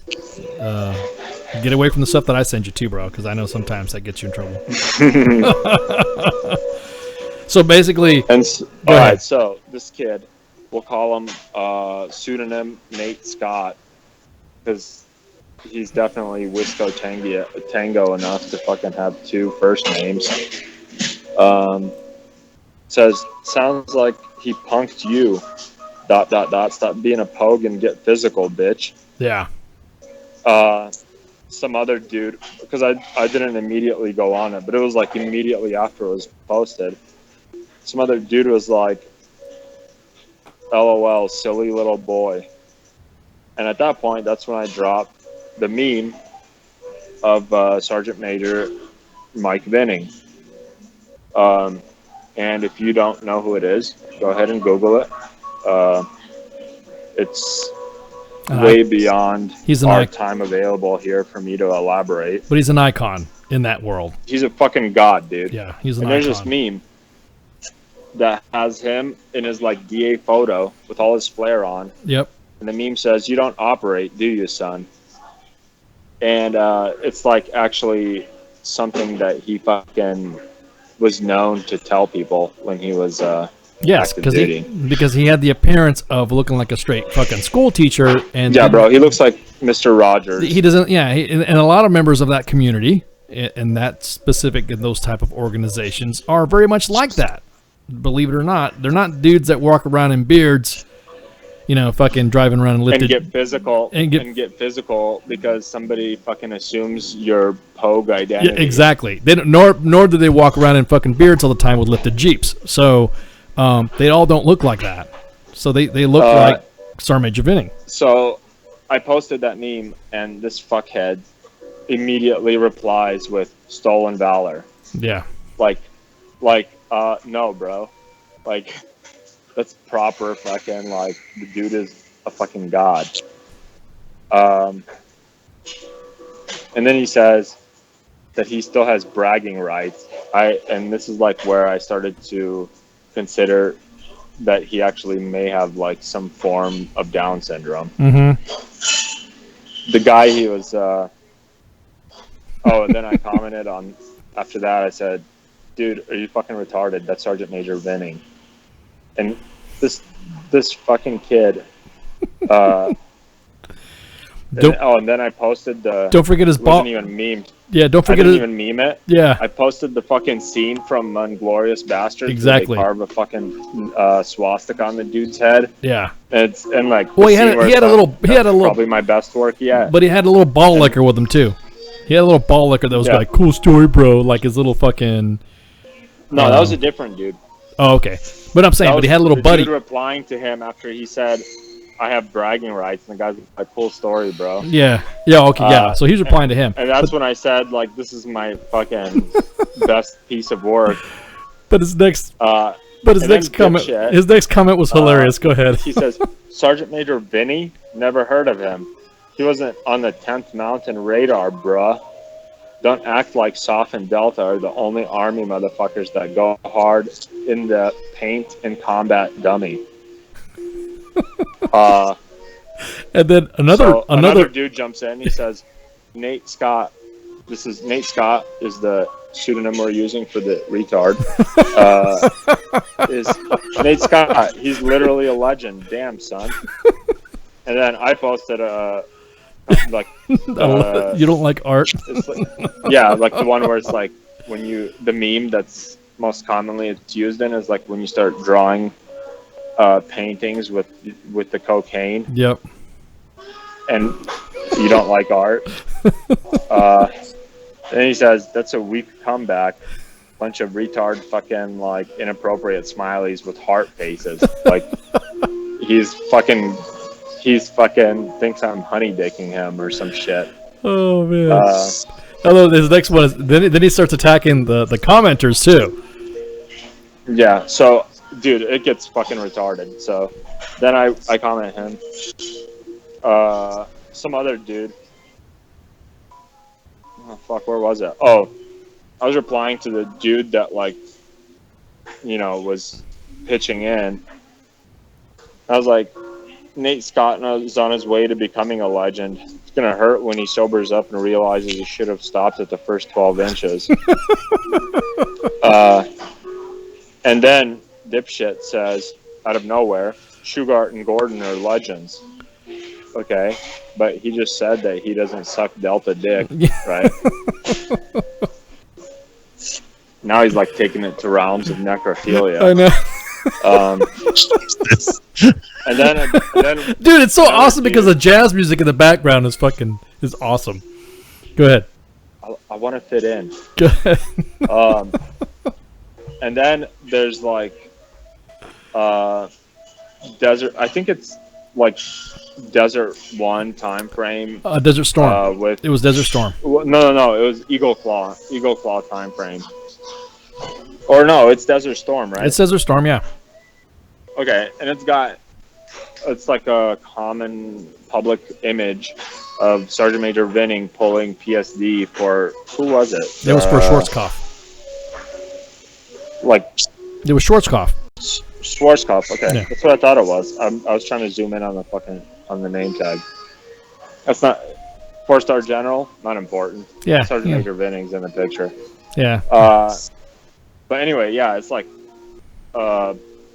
common photo of him that's like in addition to the meme one, and he's like button-up shirt, tucked in like khakis, and like iron sights M4. Like, shout out to all you fucking old school fucking non-ACOG using collectors. shooting Marines. Exactly. And then it's the dude that posted that, he's like, without that smug grin, he just looks like a serial killer, though. Which, whatever. Like, his fucking delusions with serial killers that they've seen on film, whatever, you know, what do they know? Dude, it's just, I'm just. Do you even kill cereal, bro? Do you even Jeffrey Dahmer, bro? Yeah. Do you even Ben and Jerry's, bro? Oh man. See, these are the stories we like to hear. Go ahead. What were you gonna say, Greg Clown? Why does he? So I'm reading through this lovely conversation that Doc Madness. This guy, the pseudonym was Nate Scott. Of course, pseudonym Nate Scott. Nate Scott is the pseudonym. The pseudonym. Pseudonym. I'm guessing that's why no one knows who Pat Tillman is. Fuck, you could have lived under a rock and know who Pat Tillman is. Because there isn't a movie. Ridley Scott is the only reason why people know Heroes. I mean, he's just being a fucking... So like you were saying, Doc, I don't know... And then what's funny was when we had another a fan put in there a picture of the meme of Bergdahl, and it says, you know who else was infantry? Oh, I didn't... See, I stopped. Like, man, I've been following this trail. It's been fucking hilarious. No, and I stopped because, like, at a certain point, I was like, this dude is, like, I felt bad. Like, I was fucking beating a Special Olympics puppy, you know? Well, and that's the thing. The whole best part about it is that we have individuals, freaking, you know, we have the WTF Nation that provided backup. Like, dude, this guy, like, literally, he says, you want to cherry pick on heroes? Let's go back to 1776. You dipshits think you know what operating is, and you have personal army heroes. Like, that's clearly a Down syndrome red flag right there. Well, I thought it was a 10th Mountain autist issue myself, but, you know. I don't know, dude. Like, if you're fucking all about the fucking cross fucking dog wieners over a mountain, like, that's cool too. And then he's like, somebody recently watched Black Hawk Down, and this dickhead responding to that, right? He's like, it's in the fucking book they give you at 30th AG, retard. It's like, all right, Napoleon. And then another dude's like, I can't tell if you're just trolling really good or you're actually serious and don't know who Sergeant Major Benning is. Yeah, especially when every infantryman should know who he is. I mean, it's funny. Even Pobes know who he is. Yeah, well, it was funny is because there was also a Robin Sage reference when he said 50 Don. 50 Don says this bird rocks a high and tight. Dude, he says Medal of Honor recipients are only known through movies. Someone hasn't been to Benning. Yeah. Like, literally, that was the third fucking Down syndrome red flag, and like Moscow rules say different brigade. And then he's like, U.S. Army is butthurt because someone used the word Pogue. I'm like, butthurt? Not at all. Ashamed for picking on a retard? A little bit. But it's not every day we get special little gentlemen showing up for a tour of the place. And then I used the fucking dude, the curly-headed fuck from Step Brothers, like, reaction meme. Like, oh, yeah. What? And at that point I stopped. Like, so what I'm reading now is new to me. As in the words of fucking what's his fucking name? Helter Skelter, the other fucking... Oh, you're talking about Charlie Manson. Yeah, Charlie Manson. If I haven't seen it, it's new to me. I think it was like on a Simpsons episode or some shit. I do think it's fucking hilarious that he didn't know what it was, and then right when you were telling your story, all of a sudden jazz music started playing, and then as you were telling the story, the pipes were going up, and the sax was playing a little bit to hit the crescendo of your freaking speech. It's hip to be square, man. What can I Exactly like say? right now. Like, are you doing this on purpose? Is it me or is it the music? Who's controlling who? Oh man, that's fucking hilarious as shit. Oh man. So yeah. So another story happening in old Evville, Vietnam, the center of the Army. Smooth jazz with Doc Madness. I guess there's some warrants out for someone was talking about some bank robbers and all that, and then I saw the story get posted. I'm thinking it was going to be some criminals doing some shit. No. Apparently it's a girl. It's a girl with a rifle, and there's not an open carry state in Fayette in North Carolina, is there? I think there's a pistol one, but not a open carry. Not a weaponized autism one. Well, I mean, it is. It's like, sir, you have to conceal your weaponized autism. Not in Texas, though. Well, as I'm saying, you have different. There's different. There's, I guess, different. I guess weapon carries. You can have a pistol holstered open carry in Fayetteville, but having a rifle doesn't count, or is that the case? I don't fucking know. I think I don't know how North Carolina crap works.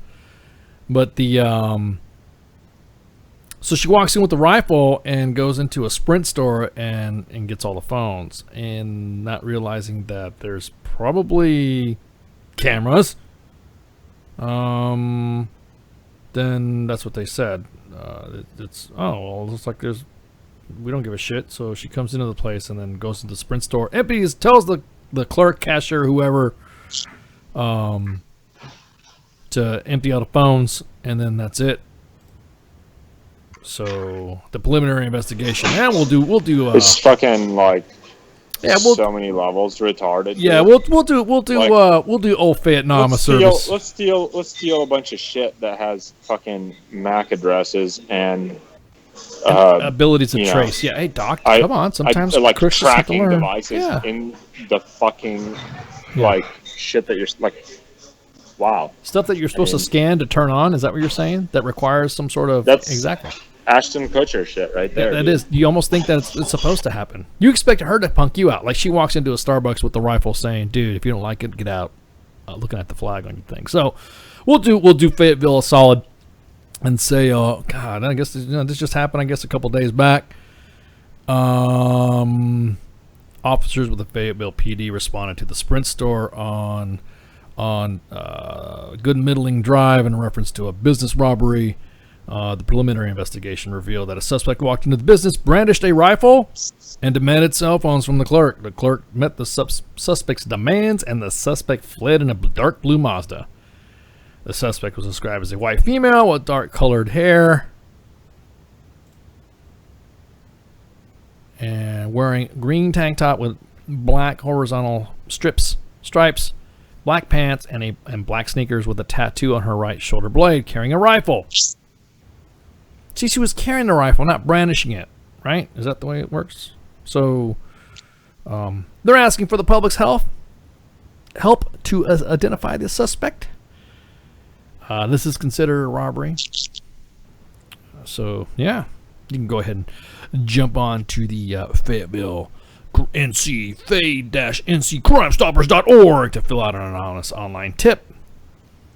Of course, everyone's going to pick Pepper out of fly shit and talk about it being an assault rifle and a rifle. Look, she came in there carrying a fucking gun. Don't leave the fucking civilians alone on what they call it. It's a chick carrying a rifle going into a place and demanding fucking shit. It's fucking robbery. That's it. Yeah, you're like, who cares what color her tampon was? Yeah, everyone's going about missing the point. You know yeah, you're missing the whole exactly. Like, people start talking about what she doesn't look like she's white. She's Hispanic, and I'm like, wow, that's what believe it or not, that's what they call Hispanics now. They call them whites. She looks very Hispanic. Yeah, because it's racist if you fucking call somebody black. Well, yeah. So it's like the last like character feature that anybody like goes to, and they do it like as in this meme that I got, Jewish gentleman possibly wringing his hands. Oh my God. So everyone again is saying looks Hispanic to me. Hey, one thing I've learned in my years of service, when I first joined the military, there were several classifications of race. And I'm just telling you, when I joined, back in the 80s, you were white, black, Hispanic, Mexican, Hispanic, Islander, and Pacific Islander. There's only 5. That was it. Now that was it. Now you are white. To genders, though. No. Now you're white, and you're white Hispanic or white, I guess you would say. What about black white? What about Michael Jackson? It don't fucking matter. White. Well, you don't. Okay, you're just white. You know what I'm saying? But you're no. But white is now. Roger. Yeah, exactly. So now Hispanics are now buttermilk white. Yeah, exactly. Well, sort of pretend to white, I guess. I don't know what the fuck you got. Almost white. I don't know. So there was but back in the day, there was a 6th one that was other, and then you wrote in what you said you were. And so, because back then the Army it was just your determination of your race by your supervisors and your commanders. Remember we told you guys about back in the day having to get permission on what your commanders can do? But your commander determined what your race was. If you look black, you're black. It didn't matter if you were from Cuba or Puerto Rico or wherever, you're black. It didn't matter. You were black. Man, if you were white, it would have been a good time to be a commander. If you were white, no. What I'm saying though is that if you were white and you looked white, then you were white. If you looked Hispanic, even if you were, I am more Hispanic than some individuals that I know that are Hispanic and they look like Danny Trejo and I don't, and I would be considered white. They would be considered Hispanic. Just the way it is. So everyone's making a big drama on what this chick looks like. She looks like a chick. She looks like I don't know. I don't have any specific DNA results of what, and that's what Fayetteville PD is fucking looking for. But that's what they used to say. So everyone's getting mad at A, it's an assault rifle or not an assault rifle or whatever, and then B, she's white. I mean, God. She is not white. She's Hispanic. Oh, boys and girls, according to Life and the rest of the world, she's white. Sucks. Fill out an entry form to join the U.S. Army and see what your race is, especially if you're Hispanic. Now, as I say this, and this is being broadcasted on the main page, right now the Army is scrambling to change the forms.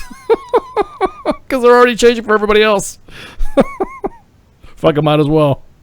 So while we're on box checking or not, when we're applying for things, mm-hmm. When I applied for my my master's program, and I think I sent this screenshot of this to you all in one of the chats. No shit, there were multiple things for gender selection, and I sat there and I thought long and hard. If I selected something that was out of the norm, if it would increase my chance of being accepted. Oh, I thought about that. I do that. No, I'm saying I thought about that. Everyone's asked me, before, hey, Ice, you got that card. I didn't know there was a card issued. Would you do that to get like additional benefits or something like that or whatever? I was like, no. I mean, no. I did. Yeah, but yeah, I did. No, I mean, I even checked Jewish. Like, who's gonna check that? They're too scared to call a black dude black. Like, they're not gonna fucking check if you're circumcised. Well, I mean, that's a lot of thing about the issue with race when people say, "Well, you don't know what you don't know what it's like, Ice. You're white," and I'm like, "No." And I mean, I am an American. Period. Okay, it is my heritage and background that is obviously different. But what's funny is that everyone looks at like names of somebody. Of my former spouses, it was funny because they all had Hispanic last names. So they had Hispanic last names, and then all of a sudden, when they would apply for a job, the first thing that would answer the phone, it would be someone trying to speak to la señora para hablar para un trabajo, so that way they can get work. who did not realize that they That's thought funny. I'd be like, God damn it, curry munching motherfuckers. Well, it was funny. Well, it was funny because they saw the last name and they saw their first name, and it is typically for those names to be together of that race, and so they immediately thought, oh, this bitch speaks fucking Spanish. Hell yeah, well, she's bilingual. Fuck yeah, put her at the top of the list. Let's get us some. What is it called? Because they're required to hire. Oh, you're talking about a quote. Let's get a quota. Yeah, they're like, oh man. Well, and she's black too. Well, no. 2 birds with one stone. But the Blaxican. The Black. Or, no, there is such water thing. Mexican. There is. As I call them. There is such thing as a Blaxican. There are some groups that call themselves that. So it was funny. What was funny is that one of my spouses was foreign born. And so you can imagine the contorted look on her face when someone is talking to her in Spanish and is like wondering, who the fuck is this? What the hell's going on? And why is this Mexican lady, why is this Spanish lady, as she would say, calling the house and asking to speak to some lady or blah, blah, blah. I'm like, no. I said, tell her to call back at this time and let me see if she calls back. And then she calls back, and, you can imagine 2 women who can't speak English trying to have accents, one with a heavy European accent and the other with a heavy Latina accent, and they're both trying to talk to each other to call back.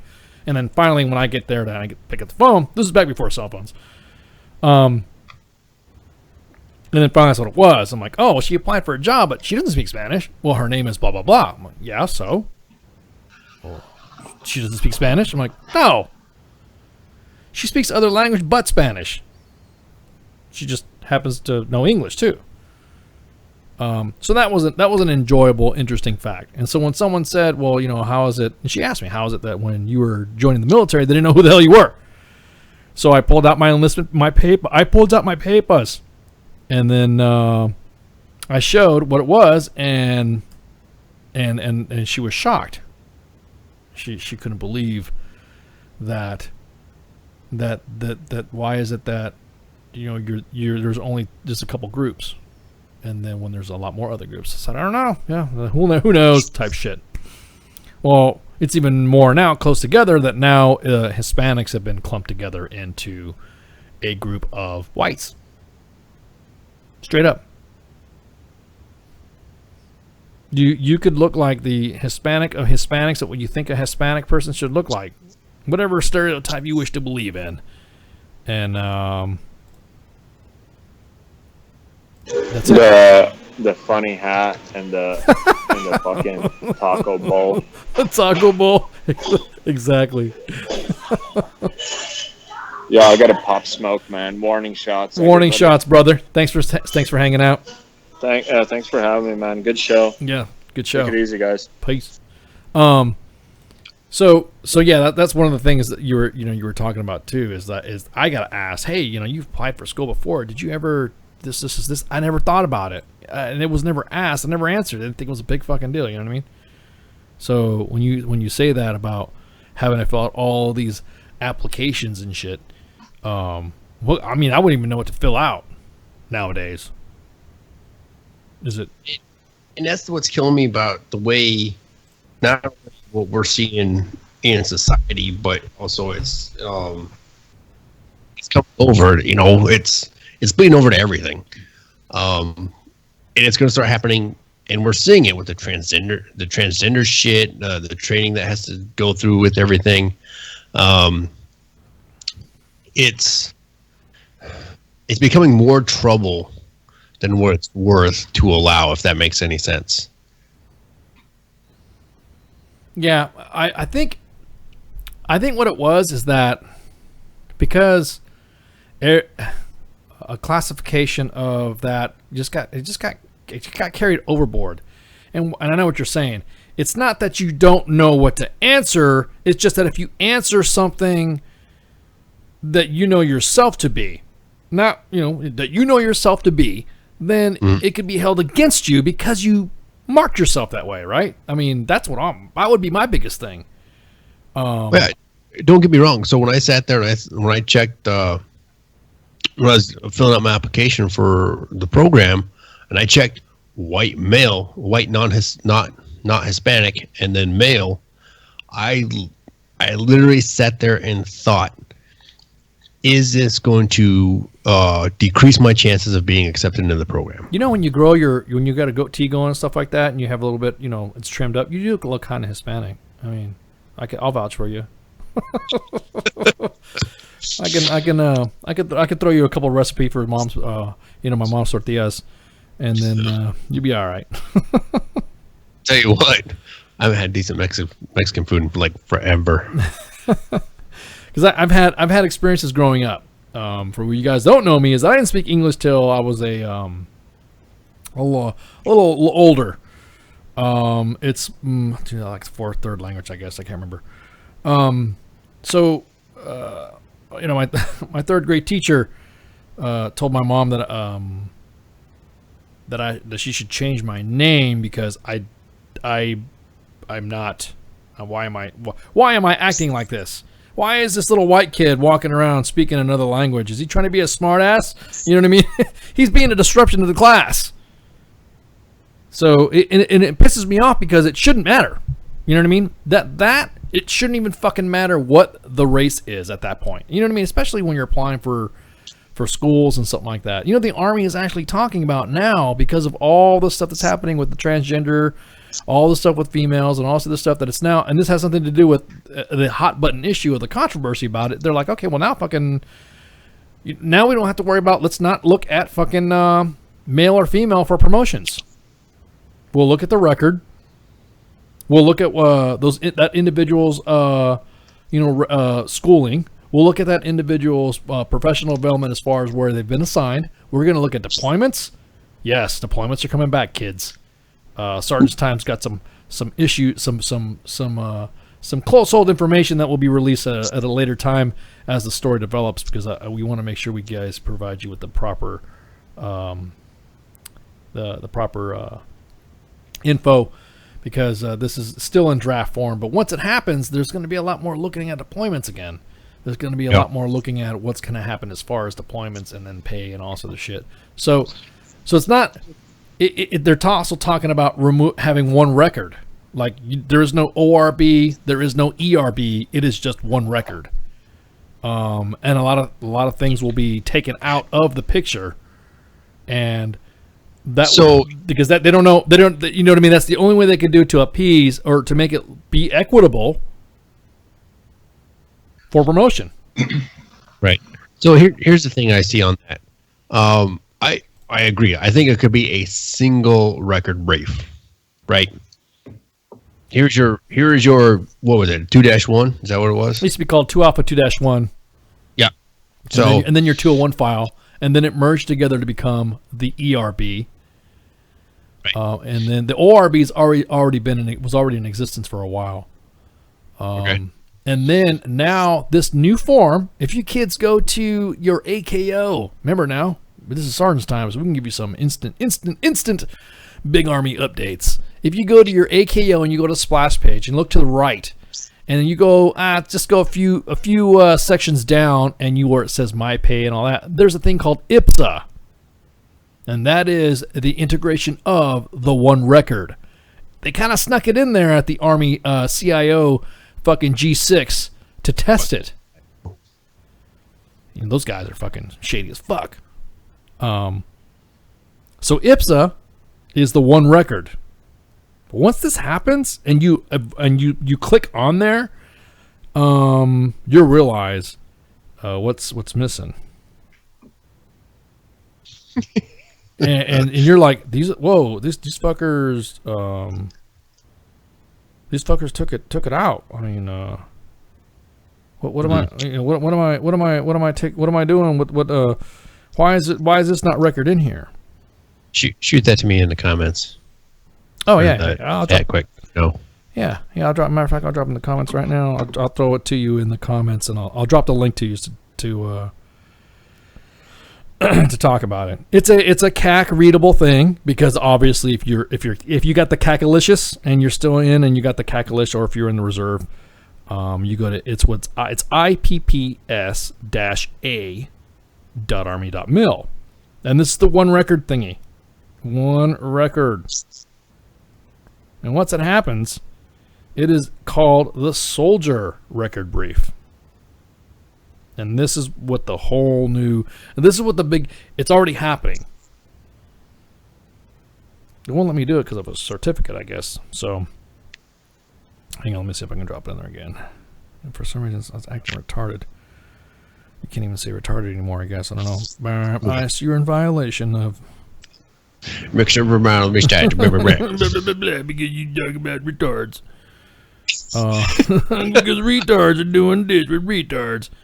So, while I pull this up, in a nutshell, basically, they're going to get your ERB.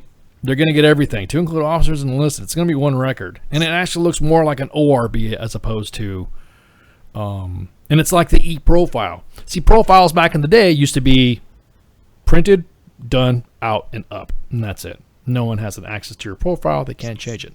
Now the profiles, the 3349s, are called living profiles. And these profiles are now always up and updated.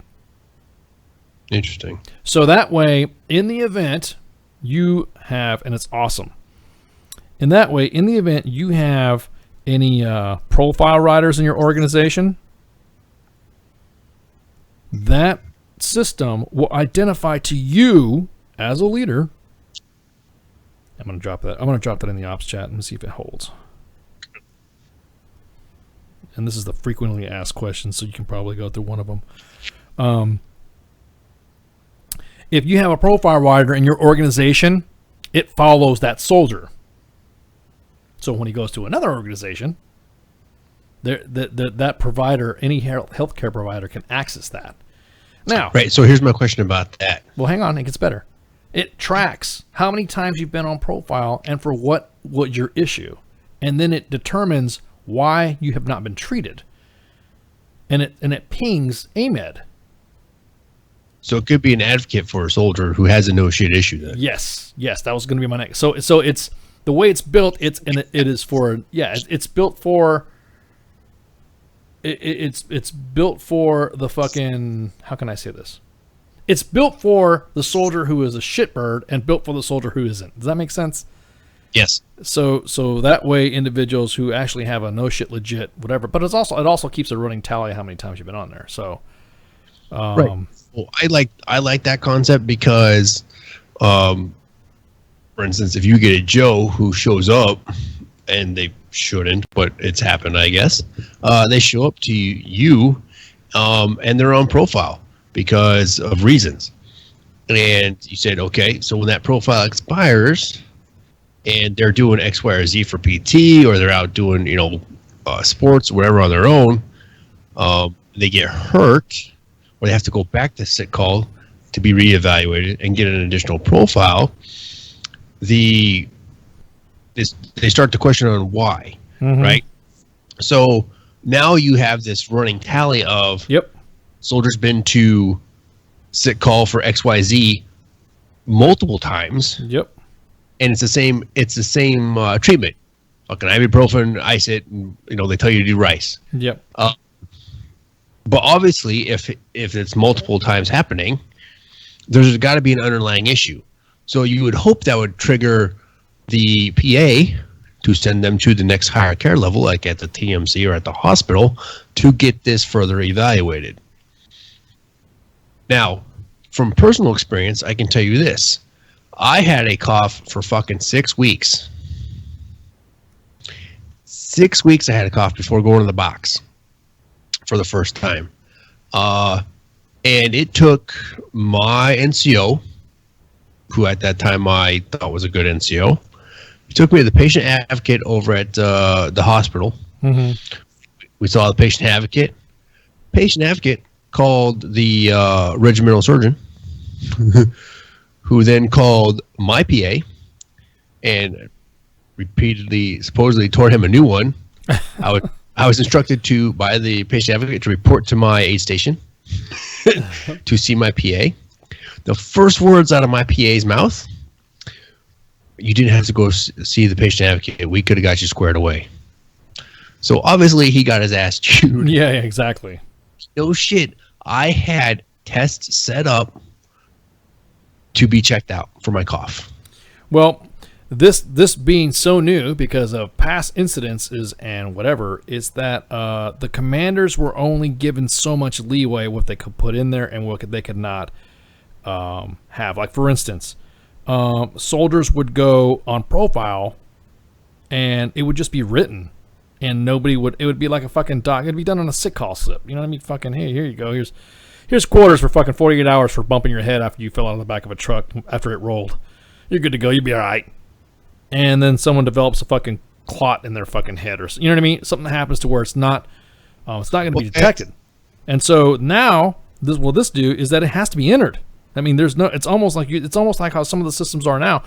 You have to pass go to get this shit entered into the system. To get a profile now, it's no longer sick call slips. You have to have this done on the e-profile system. Interesting. And what it does now is it also, it's almost like somebody can't upgrade your condition. So someone's like, say the commander that wants to deploy for statuses and stuff like that, right. And a commander sees that the soldier's got like a twisted ankle or something like that, and saying that the profile lasts longer than 2 weeks and makes a person not deployable, so it's going to take a little bit sooner to heal, whatever, and then you can't do that. Well, with this system now, the soldier can look at it, and the commander cannot make the determination of his status being upgraded to deployable. Does that make sense? So the commander can only see this guy can't fucking deploy and this guy can't roll out. So what's happening now, what the Army's running into, is that now the culture of getting everybody to go out there, and that's what this was happening in my command. I wasn't affected by me because I'm a bit advocate of soldiers getting better when they get fucked up, like legit get fucked up. And that sergeant major come down the line, tell all the companies, and then the brigades, all the fucking sergeant majors would come down the line, and shooting the shit, talking about some of the soldier issues and stuff like that. And then when this was presented, no big deal, blah blah blah. And then of course, what big LARPing event happens every few months? JRTC, right? Mm-hmm. So that comes about, and then you had motherfuckers lie. And then the sergeant major said, I want you guys to use that e-profile system. It's got a commander's integration board. I want you guys to see what the accurate numbers are, and you'll be surprised how many people have a profile and how many people don't have a profile. So, yeah, give me reports by, a couple of weeks, because the system was still getting upgraded and also the crap, and getting integrated into the force. And so we went through it, and sure as shit, I found out that I had more soldiers that were faking fucking profiles than soldiers that needed that had real profiles through the system, because they were getting inputted into it. Mm-hmm. And I was shocked. So the ones that I thought were writing fucking profiles, were writing fucking profiles. The soldiers that I thought needed to get help needed to get fucking help. It's a pretty good system. The commander's dashboard's real fucking. It's an elaborate display. It's got graphs. It's got unit deployability status and all that stuff. Not as a big deal as like a USR report, but it's almost like a running fucking curve of what stats you have for soldiers that are deployable. As far as your MedPro shit goes. So here's my take on that. Then do you think this will help identify those soldiers who no shit need help and are too fucking whole for their own damn good to go get the help they need before they fuck themselves up further medically? Well, see, that's the thing. That's the next issue, is that it's getting those guys to go out there to fucking do it. It's like when you get hurt, then you go out and go like legit. That's a leader thing right there. That's a green tab issue where you, as a first sergeant or a first line leader or whatever, you are not. I am a first sergeant. I am not a licensed physician, so I cannot make that determination if someone is busted up and he's limping or he's walking all fucking crooked. But you give them an order to go to fucking sick call and get checked out. Yeah, especially for like some of the hazardous duty stuff that I do. Doing fast roping and jumping and doing all that crap. If someone busts their ass, especially from something like that, it's a no-brainer. Hey, we got a medic, and then the medic is hopefully not like Doc Madness that wants to say, "Does your dick touch your ass?" before you fucking go to the TMC. And you won't go to a TMC. You go to the emergency room to get evaluated. Hey, this guy, fell a few feet training off the wall, or hey, the guy got close to some stuff and he, there was a breach going on and he was too close to the source, too close to the charge, and he fainted because he blew his eardrums out or something like that. So, I remember that was a big culture change, probably in 03, 04, somewhere in there. That it was a huge cultural change. So if you go into the aid station or wherever and you are saying you have chest pain or you have a head injury, you are shuffled to the top of the priority. Yeah. And there's a nation I'd like to see you help me out on this, but the rumor is that a soldier dropped dead from chest pain while waiting at sick call. Ended up having a heart attack. Younger soldiers, what I understand. And it immediately changed the culture on how sick call was handled at that point. Well, you come in with chest pain or a head injury, exactly you are being looked at first. Exactly. Well, not to mention the fact that a lot of fucking fellow senior NCOs, CSMs, SGMs, and senior leaders out there, you're paid to do what your branch says you're paid to do. I am not a doctor. I am not a physician. I know of some injuries due to my TCCC taught by one of my good brothers, Doc Dredd. So other than that, I'm not going to go, yeah, that thing that's sticking out of your foot? I think you need to go to the medics. No. And of course, what I've been injured for, you've always got, like, dislocated my shoulder one time. And everybody knew that it was dislocated, because of the improper placement of my shoulder, and I was walking around like that dude in RoboCop that came out of that fucking that chemical, walking around because it hurt.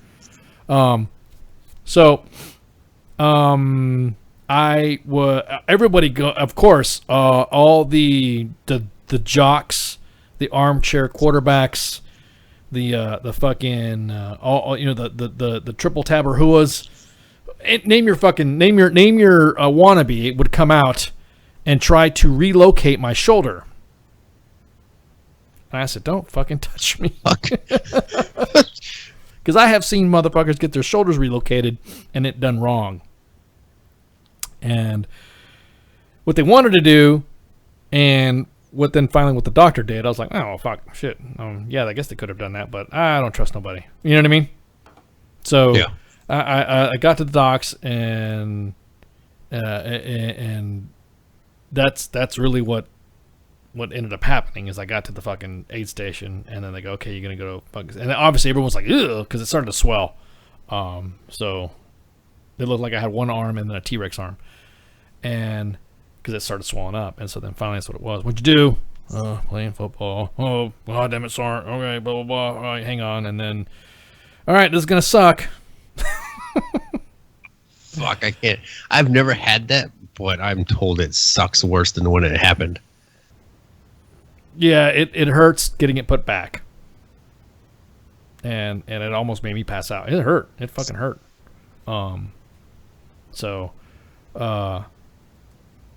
It was one of those things to where that wasn't put in my records until after I was on profile. Does that make sense?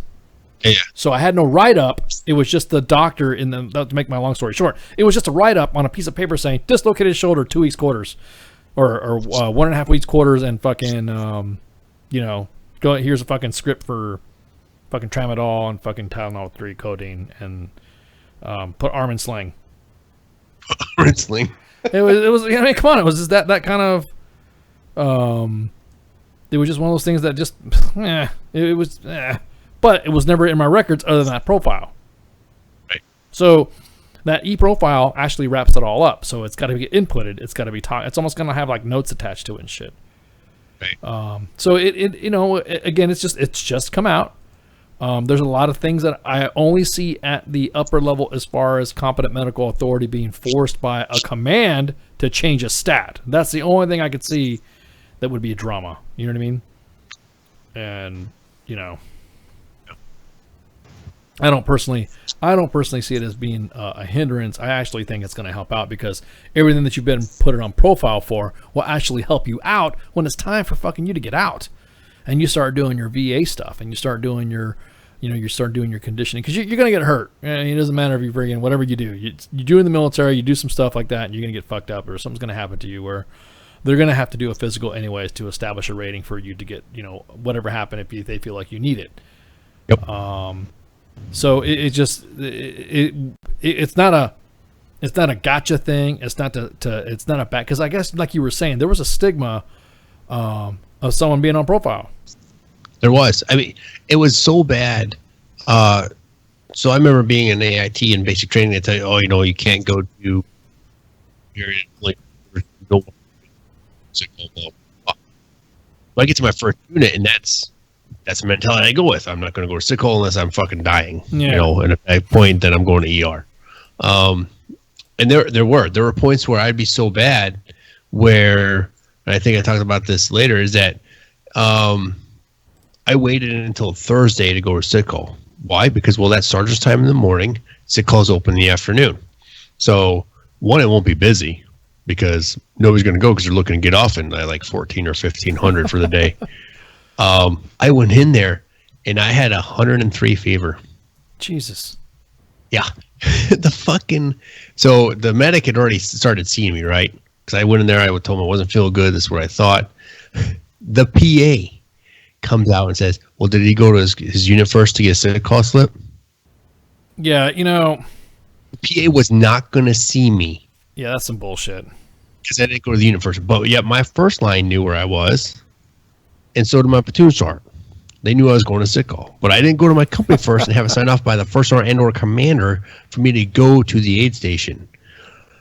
So the only reason that the PA saw me was because my fever came back at 103. Jesus. That was the only reason he saw me. And I'm so thankful that the medic took my temperature right away when I walked in. Yeah, Luke in the Facebook live chat says, anyone gone through a master fitness course is, of course, an MD and can solve all things. It's true. Oh, man. But, yeah, it's just one of those things that, again, these systems are getting online, and I'm glad. Because the days of, and you know what? I've had, over the years, I've had records that I'm missing and stuff like that. And I always had good leadership. And, that would give me some advice and say, hey, anything you get in the Army, have it uploaded to your OMPF. Anything you get in the Army, upload it to OMPF. Oh, well, and this is back in the day when we had microfiche. And then, of course, with the electronic online stuff, update your records. So I've always been, anything I get something from the Army, uploaded it. And I'm missing some documents. And then the next thing you know, I'm like, you know what, let me double check. Sure as shit, it's on there. So I am glad that this is happening because I'm glad that it's connecting the soldier more to what is other systems, so that way nobody can fucking hide your shit anymore. Yeah. Nobody can hide your shit that you have gone through something or have been through something and then not been. I've known of Vietnam vets that were not given any of their survivor benefits because they denied the fact that individuals served in Vietnam or received a Purple Heart.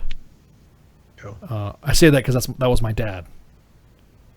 So tonight, I know Sergeant's time tonight. We were kind of a little bit of a lighthearted, but kind of a serious thing. Tonight was more of a lighthearted because we had Bobby Henline coming on, and but it just the whole thing. It's frustrating to see a lot of the things that could be fixed in our VA system. I think if it works with the leader and the soldier, so it's almost like an adulting thing. There are responsibilities as an individual that you must do to go to work, right? You got to get up in the morning. As you, self-starter, self-motivator. You yourself got to, as a individual soldier, get up in the morning, do formation, go to PT, do the best PT you can, come back, go to work, left, right, just right dress. Roger, Sergeant, no, Sergeant, yes, sir. Yes for Sergeant, no, sir, yes, sir. No for Sergeant, no for Sergeant, no for Sergeant, no for Sergeant, no for Sergeant, yes for Sergeant. 1 for Sergeant, 2 for Sergeant, 3 for Sergeant, that type of shit. However, as a leader, on top of that, while your soldier is under your care, you are required to provide that soldier outstanding leadership as a non-commissioned officer. I don't care about what the charter is of officers and warrant officers and DA civilians and all sorts of shit. You just worry about your charter as a non-commissioned officer. If your soldier comes up to you and says that his chest is hurting, you drop everything. You don't go on your fucking Facebook or your fucking Grindr or Tinder, whatever the fuck you want to call it, and check out who's whatever, or worry about who you're going to Skype with on fucking, downrange or whatever. You're going to take care of your soldier is what you're going to do. Because what's going to end up happening is that if something were to happen to that soldier and it was not documented, then it's your ass. Your job as a non-commissioned officer is to fight for your troop no matter what. Yep. So I don't buy that shit of, oh, well, a lot of it's... So it's kind of like it's a circle of life with the Veterans Administration. If the VA doesn't know that this was happening, you would probably look back and said, you know what? I remember that soldier was going through a lot of shit. Had I sent him to fucking sick call, or had I got this stuff done, or you know what I mean? I don't realize how many motherfuckers have gone through some stuff and asked for statements from me. They're already out. Hey, Tom, you do me a favor? What's up, man? I know the letter from the VA saying this from the command. Fuck yeah, dude. I remember that. I kept my profile book and shit. I don't keep the profile book now, but as I was a first sergeant, I kept my profile book, and then I gave my profile book to my predecessor, or my successor, I should say. And I gave it to him. I said, hey, dude, he's the guys with all the fucking profiles. You got some guys that are out that got chaptered on physicals and stuff like that, but you might want to keep them because the VA has been giving them drama. And that's, if I had not kept those documents, they would have gotten fucked. Or sworn statements or manifests of aircraft that they've been on in the event of aircraft accidents or bad jumps. So a lot of guys nowadays, the soldiers nowadays, I think, will be better off with these new integrated systems that are coming out, is what I'm saying, I guess. It's just a matter of inputting the data. You know what I mean? Yeah. So it's interesting that you say that what you're talking about. I got an interesting comment from the CO because she's listening. So you don't know that you. Oh, say that again. Say that again. You're breaking up, dude. Say that again. Oh, whatever you're saying sounds good, but say it again. Say it again. You're breaking up. Damn it, dude. Can't you? They don't know. Wait, say that again. Say that again one more time, dude. You're like breaking up big time. Oh, and you're saying some like important sergeant's time shit and leader shit. So come on, man. Right. So you can't treat soldiers like adults. They don't know when they're sick. But yet your commander and first sergeant can make that call for you. And here's my take on that is how many sergeants, E5 and below, junior soldiers, are the same age as some of their commanders. Yeah. But yet that commander can make the call that they're sick, but they can't, because of their rank in the United States Army, can't make that call for themselves as an adult. Yeah, I'm actually thinking about. I had a commander talk to me. My commander talked to me about that. It's Ice. Don't you think you're like letting this fucker do whatever? And he goes, checks it out, and he comes back. Fine, and goes out, and he's good. And he's checked it out.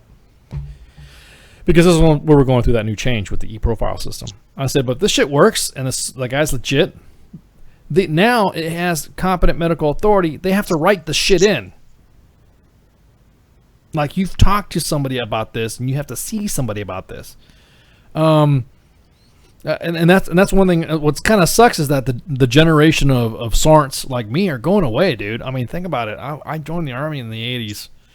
There's not too many senior NCOs in the 80s anymore that came in there in the 80s to have seen all these fucking changes, new systems, new war fighting styles, new deployment styles, new different types of war, different types of deployments. I'm like one of the few. So I don't know what else to do but to give you guys the info to pass on to your troops, because I tell you what, right now, it's scary. It's almost like when you're supposed to watch. It's almost like nature. Yeah, remember we were talking about how all these fucking families in the animal kingdom, how they deal with their kids. And the Army's like the fucking birds. They kick their fucking younglings out of the goddamn nest and say, see ya. You know what I mean? So that's what sucks, because all the other animals in the animal kingdom just, oh, well, you know, you can suck on the teat as long as you can and then hang out with a family, and then you're just hanging out. So I'm not like that. It sucks to kind of sit there and watch people get kicked out of the nest, and then I'm watching and they walk, no, it's not your job. I'm like, oh, yeah. Man. I don't, yeah. So, but yeah, it sucks. It sucks because I know my time's going to come up, and when it does come up, it's gonna be sad for me, because that's all I've known for my entire life has been the Army, and so everyone's like, oh, so what you gonna do when you get out? You're gonna do this, you're gonna do that, you're gonna do this, you're gonna do that. I'm like, nah, I'm gonna retire. Yeah, but what are you gonna do? No, I've already met some Army bucket list goals. And they have been met, and one of them was to go as far past 20 as I could, and at the highest rank I could get to. And so there's some other personal goals that I had in there too, Army bucket list wise. So I kind of, so when someone says, "Oh, what are you gonna do when you get out?" You gonna go to school? So I might go to school. Yeah, I might do some school, but that's because just to go to school, because I'm gonna be bored off my fucking ass, and for the first, it's a great way to pass the day. Yeah, I mean, and I need to collect all my papers of schools that I've gone to make something of what I have in a semblance of kind of a degree, and then I can say, yep, see, there's another thing that I can be on there. And what was funny is that I was just talking about this, what was it, a couple days back, to somebody, and they're like, "Well, so what's gonna happen when you do this and you do that and you do this?" I'm gonna be retired. Yeah, but what about this? I'm gonna be retired. But what about that? I'm gonna be retired. I'm gonna be fucking retired. I will be okay. I'll be just fine. So, it's almost like one of those things that you're looking forward to, but not looking forward to. Yeah, that's kind of weird, I guess, to kind of explain. It's like, oh, Ice is growing up. He's gonna retire. Because I've seen my brethren at the retired stage, and they're not fucking happy, dude. Oh no, but they don't have fuck, what's the word I want? They don't feel like they got a purpose. Does that make sense? Because what they know is they're not doing anymore, and that same mentality, while great for a work ethic and drive and getting the job done. And being reliable for that boss or unit or wherever else you go after that is great. However, the mentality is not the same. No, you're not mentoring and molding younger minds. You're not building that same cohesiveness that you do at the company or battalion level. Yeah, with your not only peers but subordinates. It just doesn't exist. Yeah, but Great Cloud, you don't have the authority. There's no authority to it. You know what I mean? You have to fight unless you are the high dog. Yeah. You don't. I see guys that were talking about, fuck this place, fuck this, I want to fucking get out of here. You guys can kick my ass, and when I'm out of here, I'm fucking gone. And then I'm running around the headquarters. I'm like, hey, did you just like a few months back said fuck this, fuck that, and you said you hate this place and you hate everybody, and then now all of a sudden you're working in the same place, working still with people that you hate? I mean, what the fuck is up with that? Now, if I work with people that I hate, I'm not going to retire and go back to work with them or for them.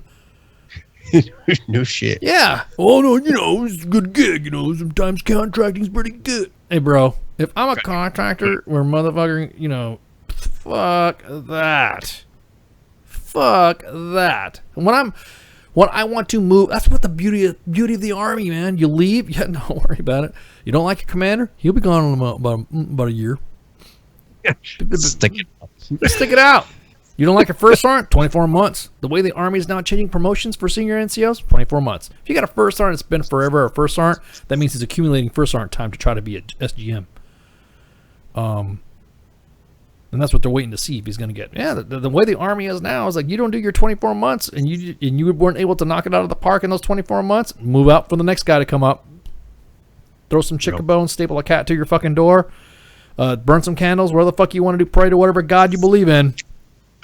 Did you say staple a cat to your door? Well, I hate cats, so I figure I threw that one in there. I just want to make sure that's what you said. Because I'm okay with that. I'm still an anti-cat man. I mean, I tolerate cats. Tolerating a cat's like tolerating a fart in an elevator. You know, just until I can get escape. You know what I mean? So yeah, it's all these things that are coming out in the Army. I am not of. In other words, I'm the Army of a different time, and I have to make way now for other individuals in the in my career field and other career fields to follow. Dude, I know what I've done. I made my mark, I guess you'd say. I was a senior NCO. Like I said, part of my bucket list was being a first sergeant. Yeah, fuck yeah, dude. Rewarding fucking job of my life. So, oh shit, yeah, I'm fucking blabbing off about station. I didn't even do station. Hang on, I gotta knock out some station business real quick. And we were running a little late anyway, so I guess we can run a little bit late to do station business. That's all right. All right, so tomorrow is Friday. So tomorrow we got Maria Martinez from the Cochise Serving Veterans. Cochise Serving Veterans formed in 2013. CSV is a veteran serving group comprised of federal, state, local, and local civilian veteran officials and private agencies. Through a collaborative effort, CSV provides a forum for addressing veteran issues through outreach, education, and networking. And support a goal of enabling veterans to achieve or maintain independence and self-sufficiency by providing a focused source for veteran resources, referral services, and community support. Next Friday. Wow, we're kind of like slowing down. I guess I forgot it's August. August is a slow period. Next Friday is Drill Sergeant High from Angry Cops. He'll be back on to talk about his combat romper and his antics as a drill sergeant and as a police officer. He's got if you check him out on Facebook.com/Angry Cops, you'll see him on there. That dude's a fucking character and a half. Then we got on the 16th we got Jason Redman from Combat Wounded. Jason is the founder and CEO. He's a wounded warrior, author, motivational speaker for Soft Spoken, not soft, SOF, Special Operations Forces, Spoken. Spent time as a Navy SEAL. And he was wounded, severely wounded, and then recovering at Bethesda Naval Medical Center. He wrote and hung a bright orange sign on his door, which became the statement and the symbol for wounded warriors everywhere. So he's also the author of The Trident. Well, of course, he's a SEAL. He's going to write a book, right? Wait, he's not on my show, is it? Okay, no. Because I was going to break his balls about being a SEAL and writing books. So. That's the pattern. Well, I mean, isn't that that's the pattern? I wonder. I shouldn't break balls on SEALs, but I wonder what's that? There's like a number on the back of a book, an ISDN code. Did they all get ISDN codes issued to them? ISBN codes when they write a book. I was wondering. I'm breaking balls, man. I'm just messing around, Jason. Don't flip it on me. Love me the SEALs. And then we got Gary Goodwin from American Heroes and Camp Thrive. He'll be back to let us know what's been going on since the last appearance deployment. His latest project is Camp Thrive for injured first responders. God, man, I can't fucking English today. Must be them 8th languages that I speak. Service members and veterans. Garen is a highly skilled medic, Army veteran, and Leo, who's one of the first responders from Ground Zero. Yes, that Ground Zero, 9/11 Ground Zero. And don't forget, we have kicked it off now, right? It's kicked off. It's done kicked off the Warrior of the Month shit. So now, from now until the end of the month, we're going to see who our first candidate is, our first Warrior of the Month. And so it's a monthly competition again, of course, just like any other Warrior of the Month. We will be highlighting, we will be scrutinizing, we as in ourselves and a conglomerate of other veteran type support pages. Awesome shit, my Joe Sarn said, fucking Havoc Journal, We'll be submitting the nominees through our website, WTFNationRadio.com. Click on the Warrior Month link on the left side, and then all the submissions will get screened and all that, and then each monthly winner will receive a prize. And then at the year, of course, there will be obviously after one of those soldiers will be eligible to be the Warrior of the Year. So it's not like we're gonna get the award name and then just trash it. There will be in competition for whatever. I guess better hope your boss writes you up for some good shit. How about that? I guess we'll know if Marines write in submissions. Can you attach a stylus to that way so that when Marines can draw for their candidates? Oh man, is it too soon to make fun of Marines, or it's never too soon? No, I was about to say, I want Warrior of the Month, WTF Nation Radio. I love you guys. I love my Marines. Sorry. Bobby put in a good mood, man. Cav. Yeah, it's that's Cav Man. I'm Cav Man. Shut up. Me, the gay tanker and Cav Man. We need to make a Marine voice. That's what I picture. Well, that's what I picture the U.S. Marine Corps character to sound like too, like Cav Man. I think they're brothers or something like that. But anyways, hey guys, thanks for joining us tonight on the show. Once again, Bobby, thanks for coming on again. Hit us up with your dates, dude, when you start doing your Running Like I'm on Fire tour. I just can't even say that, you know what I mean? But he wants to say it. You got anything, Grey Cloud? No, I'm stay safe out there. Enjoy your weekend, nation. I'd like to thank you guys for coming on board, and always a pleasure for you guys to come on. And aside from that, I think that's it. Unless you don't have anything else. Always a pleasure. You guys, Facebook Live is done, and I'm out. Shouts. Fucking meme that was like, I don't text and drive because I don't want my mama to find my last text message about grinding down on that dick.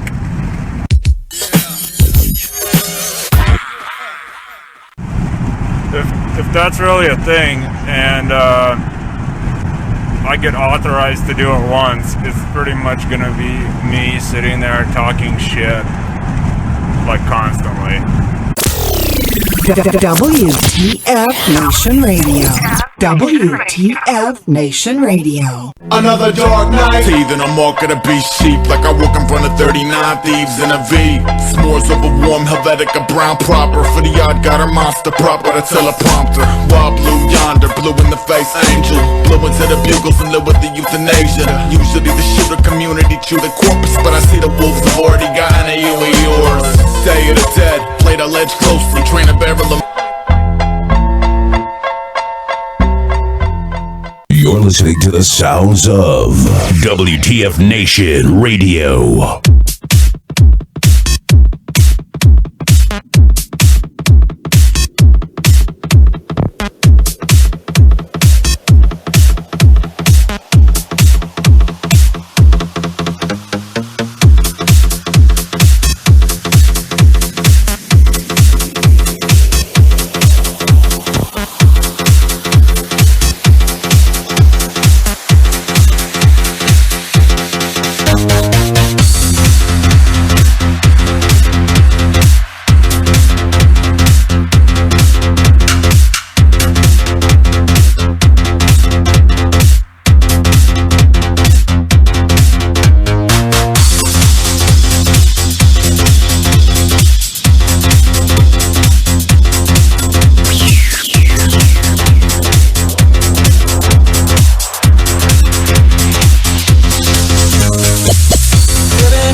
So much ice.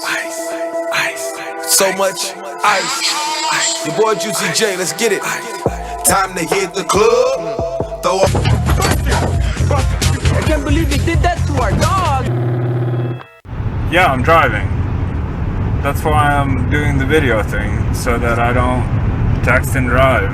That shit's dangerous. The voice of U.S. Army, WTF Moments. This is WTF Nation Radio.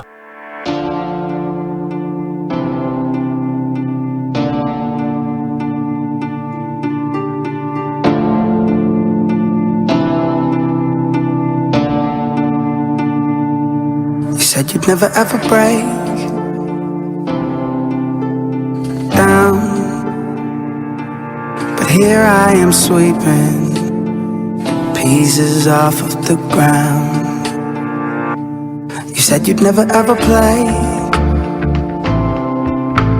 to crowds, but I've seen you hoping to play songs to them now. I've spent all night long scared of tomorrow, broke my alarm.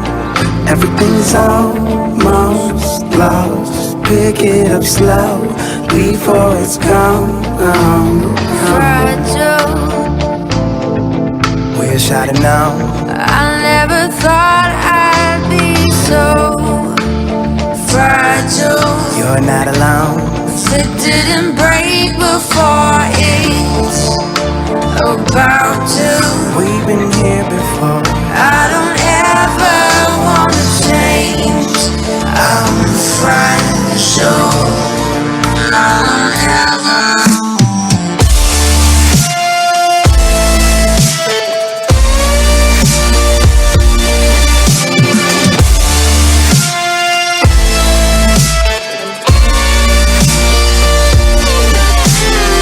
Some of the people appointed to give an opinion never do get it. I want you to come on and gobble a Jimmy and die. Need to be given the remedy and why critics are really the enemy and can't stand the way they slam today's gifted. Effing incredible, get fanned away with grants to pay. This gem well a scripted, effing impeccable. Rada rhyme to put everything in the flow. I'm the nine, I'ma look very mean when I foe. Scribe-a-lomedy has never been at a show. By the time to be better living in the stove. Cause they wrote nothing but lies. Quotes stuck in my eyes, amateur writer dissing. He's a beginner in hopes for your demise. Folks, some are despised, never do try to listen. It's real, I'm mad. Clueless when you scribble on your pad. How you gonna criticize with a chisel on your ass, sizzle in your ass? You don't really get why I'm so pissed. Understand this. Understand this. I'm an artist and I'm sensitive about my shit. Yes, I'm.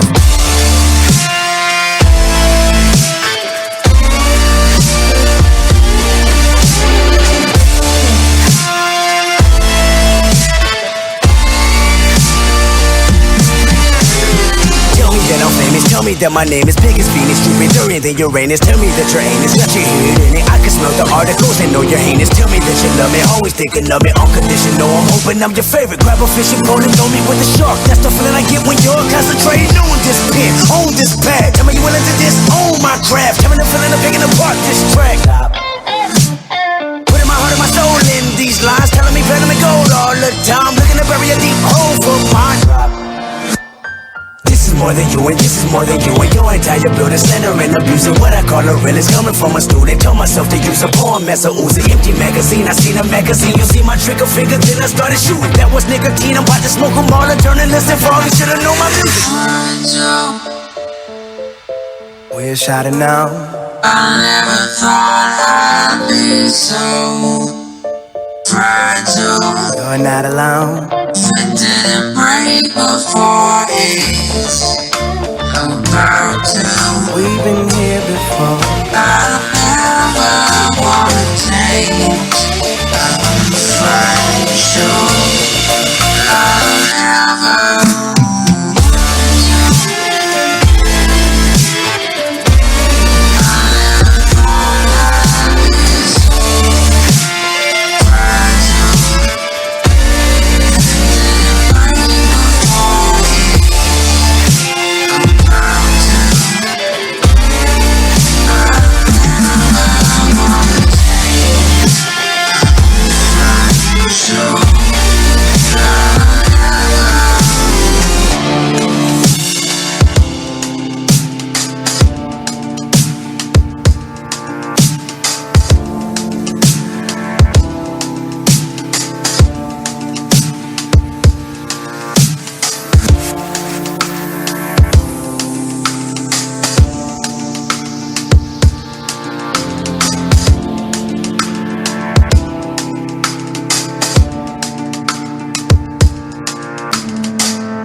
bomb, I'ma make it fly. Hey, remember me?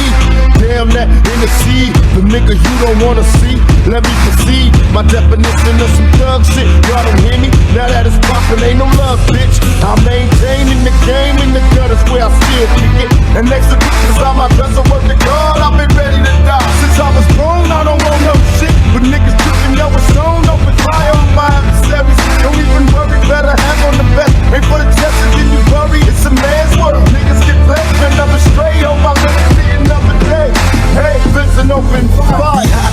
I bet you motherfuckers die when we ride with our enemies. When we ride, when we ride on our enemies.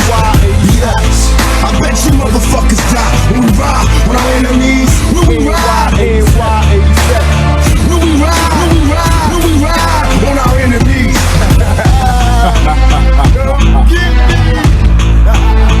Hey, fuck with the 5.0. These motherfuckers on my ass, I'm in traffic. Will it be tragic? I'm coming down the corner like a magic, doing 90 on the freeway. And hitting switches in a high-speed chase with these punk bitches. Don't turn around, I ain't giving up. Cause they don't worry me, pussy ass bitches better bury me. Running out of gas, time to park it. Nowhere to go with the lights up, rolling down the dirt road. But I ain't going to lie, I'd rather die than be a convict. I'd rather fire on my target. I hit the corner doing 90. Oh shit, them bitches right behind me. Yes, I bet you motherfuckers die when we ride with our enemies. When we ride, when we ride on our enemies. Yes, I bet you motherfuckers die when we ride with our enemies. When we ride, when we ride on our enemies. Yes, I bet you motherfuckers die when we ride with our enemies. When we ride, when we ride on our enemies. Yes, I bet you motherfuckers die when we ride with our enemies. When we ride, when we ride on our enemies.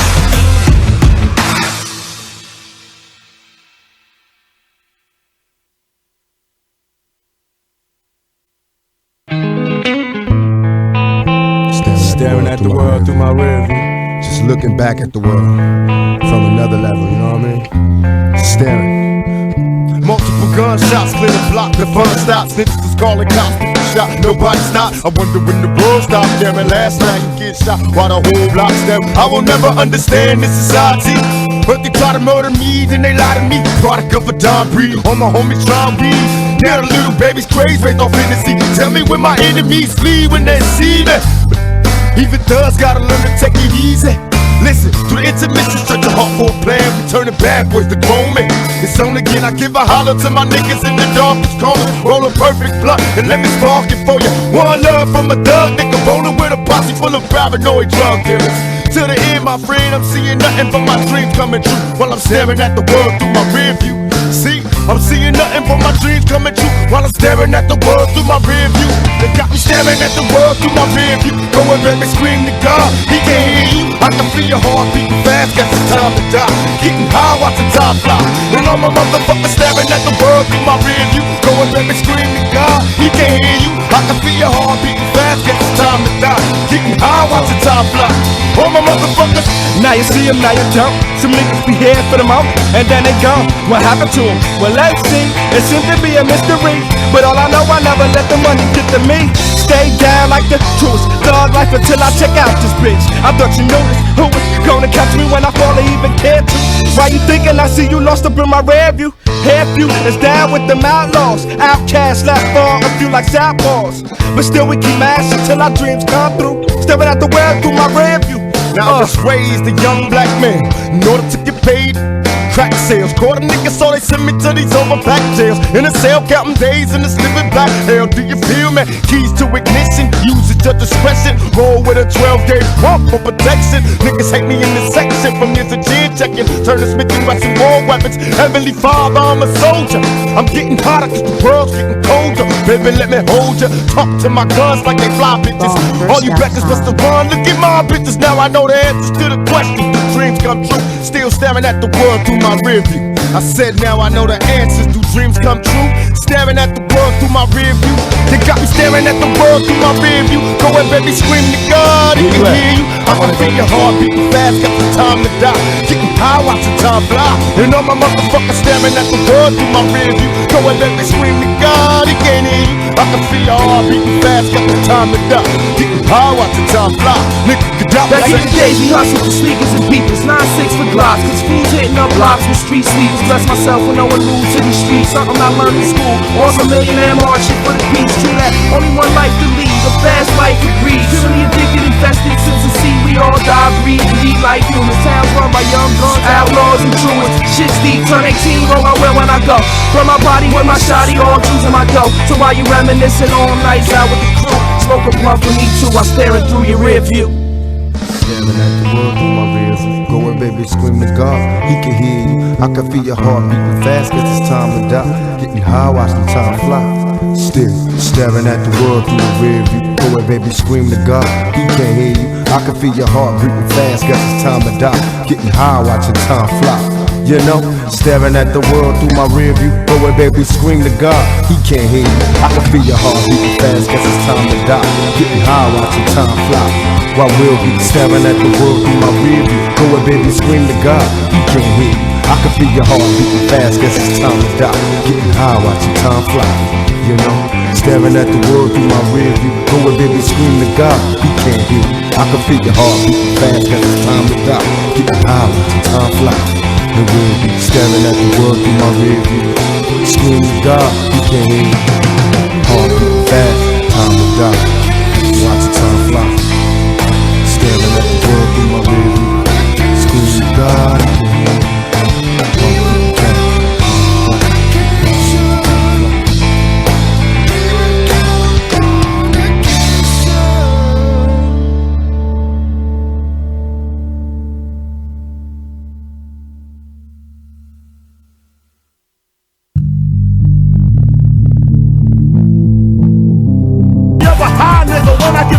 Throw your hands in the sky, nigga. I got the illness of the ill mentality. Niggas be grabbing me, knowing that they'd rather be stabbing me. All up in my back, trying to take my trap. When I used to sell crack, I ain't had problems like that. Street rules, watch your pockets and your jewels. A nigga front on deck to the fool. Next when the move is getting blasted, stink sewer flows from the ill ghetto bastard. As I release masterpieces like adhesive, stuck to your ass like tissue when you're wiping fast. MCs have a hard time believing I'm up for death, hard to kill like Steven. When Jake